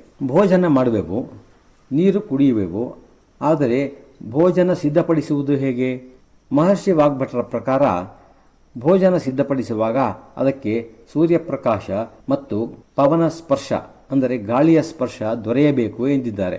ಈ ಎರಡೂ ಸಾಧ್ಯವಾಗದಿದ್ದರೆ ಅಡುಗೆಯನ್ನು ಆ ರೀತಿ ಮಾಡಬೇಡಿ ಎಂದಿದ್ದಾರೆ. ಈ ಅವಕಾಶಗಳಿಂದ ವಂಚಿತರಾಗುವ ಸಂದರ್ಭಗಳು ಉಂಟಾಗುವುದು ನಾವು ಪ್ರೆಷರ್ ಕುಕ್ಕರ್ನಿಂದ ಅಡುಗೆ ಮಾಡುವಾಗ. ಆಗ ಭೋಜನ ಸಾಮಗ್ರಿಗೆ ಸೂರ್ಯ ಸ್ಪರ್ಶವಾಗಲಿ ಗಾಳಿಯ ಸ್ಪರ್ಶವಾಗಲಿ ದೊರೆಯುವುದಿಲ್ಲ. ಆದ್ದರಿಂದ ಪ್ರೆಷರ್ ಕುಕ್ಕರ್ನಿಂದ ಸಿದ್ಧಪಡಿಸಿದ ಆಹಾರ ಆರೋಗ್ಯಕರವಲ್ಲ. ಹೆಸರೇ ಹೇಳುವಂತೆ ಪ್ರೆಷರ್ನಿಂದ ಒಳಗಿನ ಪದಾರ್ಥಗಳು ಅತಿ ಉಷ್ಣತೆಯಿಂದ ಬೆಂದಂತೆ ತೋರುತ್ತದೆ. ಆದರೆ ಅದು ಸರಿಯಾದ ವಿಧಾನವಲ್ಲ. ಪದಾರ್ಥಗಳ ಸತ್ವಗಳು ನಷ್ಟವಾಗಿರುತ್ತದೆ. ಮಣ್ಣಿನ ಪಾತ್ರೆಯಲ್ಲಿ ಮಾಡಿದ ಆಹಾರ ಪದಾರ್ಥಗಳು ಅತಿ ಉತ್ತಮ. ಕಂಚು ಮತ್ತು ಹಿತ್ತಾಳೆ ಪಾತ್ರವನ್ನು ಬಳಸಬಹುದು. ಬೇರೆ ದಾರಿ ಇಲ್ಲವೆಂದು ಸ್ಟೀಲ್ ಪಾತ್ರೆಯಲ್ಲಾದರೂ ಅಡುಗೆ ಮಾಡಿಕೊಳ್ಳಿ. ಆದರೆ ಅಲ್ಯೂಮಿನಿಯಂ ಪಾತ್ರೆ ಮಾತ್ರ ನಿಶ್ಚಯವಾಗಿ ಬಳಸಬೇಡಿ. ತೆರೆದ ಪಾತ್ರೆಯಲ್ಲಿ ಅಡುಗೆ ಮನೆಯೊಳಗೆ ಬಿಸಿಲು ಗಾಳಿಗಳು ಸರಿಯಾಗಿ ಬರುವಂತಿದ್ದರೆ ಬಹಳ ಒಳ್ಳೆಯದು. ಅಲ್ಯೂಮಿನಿಯಂನ ಅಂಶ ದೇಹಕ್ಕೆ ಸೇರಿದರೆ ರೋಗಗಳು ಉತ್ಪತ್ತಿಯಾಗುವು. ಅಲ್ಯೂಮಿನಿಯಂನ ಕಣಗಳು ದೇಹಕ್ಕೆ ಒಮ್ಮೆ ಸೇರಿದರೆ ಎಂದೂ ಹೊರಕ್ಕೆ ಹೋಗುವುದೇ ಇಲ್ಲ. ಮೊದಲ ಆಕ್ರಮಣ ನಿಮ್ಮ ಶ್ವಾಸಕೋಶದ ಮೇಲೆ ಆಗುವುದು. ದೇಹಕ್ಕೆ ಉಪಯುಕ್ತವಾದ ಲೋಹಗಳೆಂದರೆ ಕಬ್ಬಿಣ, ಕಂಚು, ಹಿತ್ತಾಳೆ, ತಾಮ್ರ, ಬೆಳ್ಳಿ ಮತ್ತು ಬಂಗಾರ. ಇವು ದೇಹಕ್ಕೆ ಸೂಕ್ತ ಪ್ರಮಾಣದಲ್ಲಿ ದೊರೆಯುತ್ತಿದ್ದರೆ ಬಹಳಷ್ಟು ರೋಗಗಳು ಉಂಟಾಗಲಾರವು. ಭಾರತದ ಪ್ರಾದೇಶಿಕ ಗೋವಂಶದ ಹಾಲಿನಲ್ಲಿ ಸ್ವರ್ಣಕ್ಷಾರ ಇರುತ್ತದೆ. ಬೆಳ್ಳಿಯ ಚಮಚ, ಲೋಟ, ತಟ್ಟೆಯ ಬಳಕೆಯೂ ಭಾರತೀಯರಿಗೆ ಹೊಸದೇನೂ ಅಲ್ಲ. ಬಂಗಾರದ ಉಂಗುರವನ್ನು ಬಲಗೈ ಬೆರಳಿಗೆ ಧರಿಸಿ ಭೋಜನ ಸೇವಿಸಿದರೆ ಆಹಾರದೊಂದಿಗೆ ಸ್ವರ್ಣದ ಅಂಶವೂ ದೇಹವನ್ನು ಸೇರುವುದು. ದೇಹಕ್ಕೆ ಕಬ್ಬಿಣದ ಅಂಶವು ಬಾಣಲೆ, ತವಾ ಇತ್ಯಾದಿಗಳಿಂದ ಒದಗುತ್ತಿತ್ತು. ಈಗ ನಾನ್ ಸ್ಟಿಕ್ ಎಂದು ವಿಚಿತ್ರ ಪದಾರ್ಥಗಳಿಂದ ಅಸಾಧ್ಯವೆನ್ನಲಾಗುವ ಕ್ಯಾನ್ಸರ್ನಂತಹ ರೋಗಕಾರಕ ವಸ್ತುಗಳನ್ನು ಬಳಸಿದ ಪಾತ್ರೆಗಳು ನಮ್ಮ ಕಿಚನ್ ಆಗಿರುವ ಅಡುಗೆ ಮನೆ ಪಾಕಶಾಲೆಯಲ್ಲಿ ತುಂಬಿ ಹೋಗಿವೆ. ರೊಟ್ಟಿ ಮಾಡಲು ಕಬ್ಬಿಣದ ಅಥವಾ ಮಣ್ಣಿನ ತವಾವನ್ನು ಬಳಸಬಹುದು. ತರಕಾರಿ ಪಲ್ಯಗಳನ್ನು ಮಾಡಲು ಕಬ್ಬಿಣದ ಬಾಣಲೆ, ಕಡಾಯಿಗಳನ್ನು ಬಳಕೆ ಮಾಡಿರಿ. ಹೀಗೆ ಕಬ್ಬಿಣ ಬಳಸಿದರೆ ಕಬ್ಬಿಣದ ತತ್ವವು ದೇಹದಲ್ಲಿ ಕೊರತೆಯಾಗುವುದಿಲ್ಲ, ರಕ್ತಹೀನತೆ ಉಂಟಾಗುವುದಿಲ್ಲ. ಇತರ ಅನ್ನ, ಪಾಯಸ, ಖೀರು ಮಾಡಲು ಕಂಚು, ಹಿತ್ತಾಳೆ, ತಾಮ್ರದ ಪಾತ್ರೆಗಳನ್ನು ಬಳಸುತ್ತಿದ್ದರು ನಮ್ಮ ಪೂರ್ವಿಕರು. ಸ್ಟೇನ್ಲೆಸ್ ಸ್ಟೀಲ್ ಸಹ ಆರೋಗ್ಯಕ್ಕೆ ಪೂರಕವಲ್ಲದ ಲೋಹ. ನೇರವಾಗಿ ತುಕ್ಕು ಹಿಡಿಯುವುದಿಲ್ಲ, ಆದರೆ ಪರೋಕ್ಷವಾಗಿ ಹಾನಿಯನ್ನು ಉಂಟು ಮಾಡುತ್ತದೆ.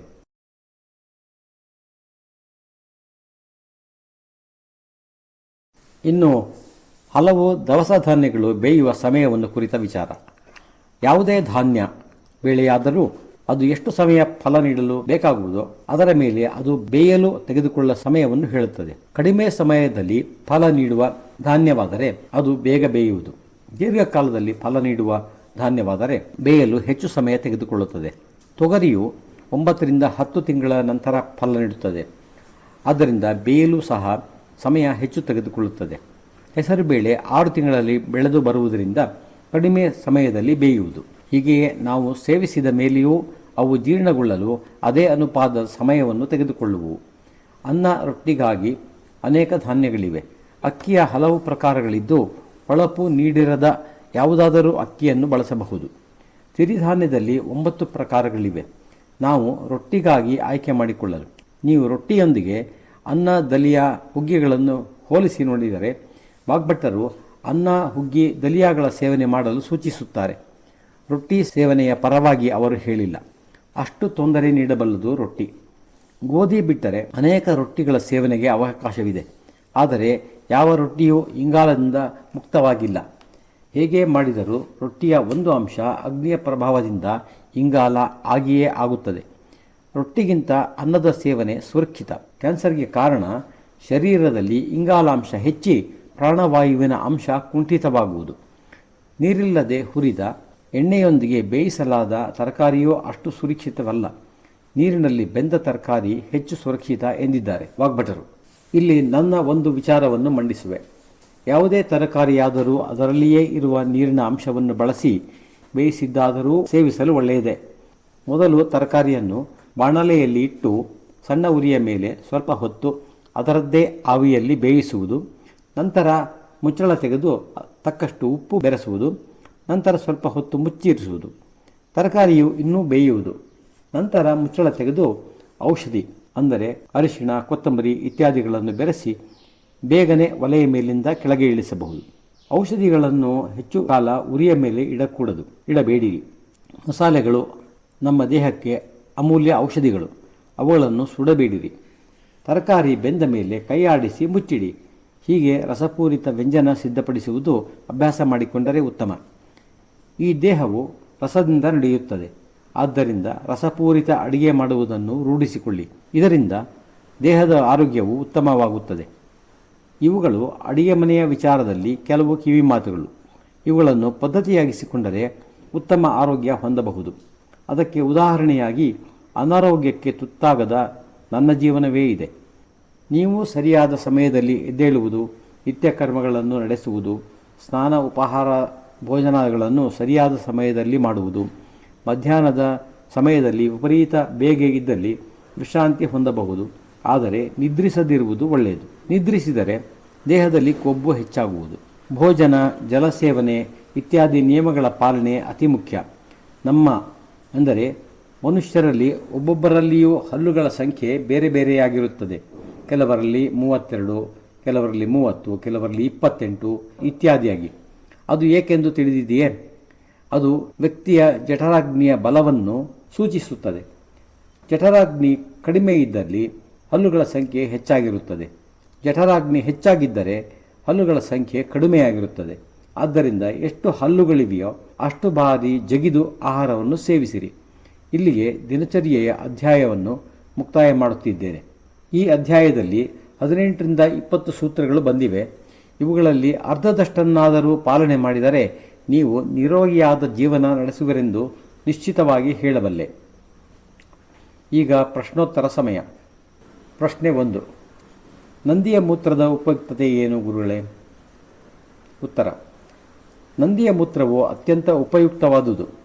ಇದರಿಂದ ನಿರ್ಮಾಣಗೊಂಡ ಔಷಧವು ಇಂದು ನಮ್ಮ ದೇಶದ ಯುವ ಪೀಳಿಗೆಯ ಬಂಜೆತನ, ನಪುಂಸಕತ್ವವನ್ನು ನಿವಾರಿಸಬಲ್ಲದು.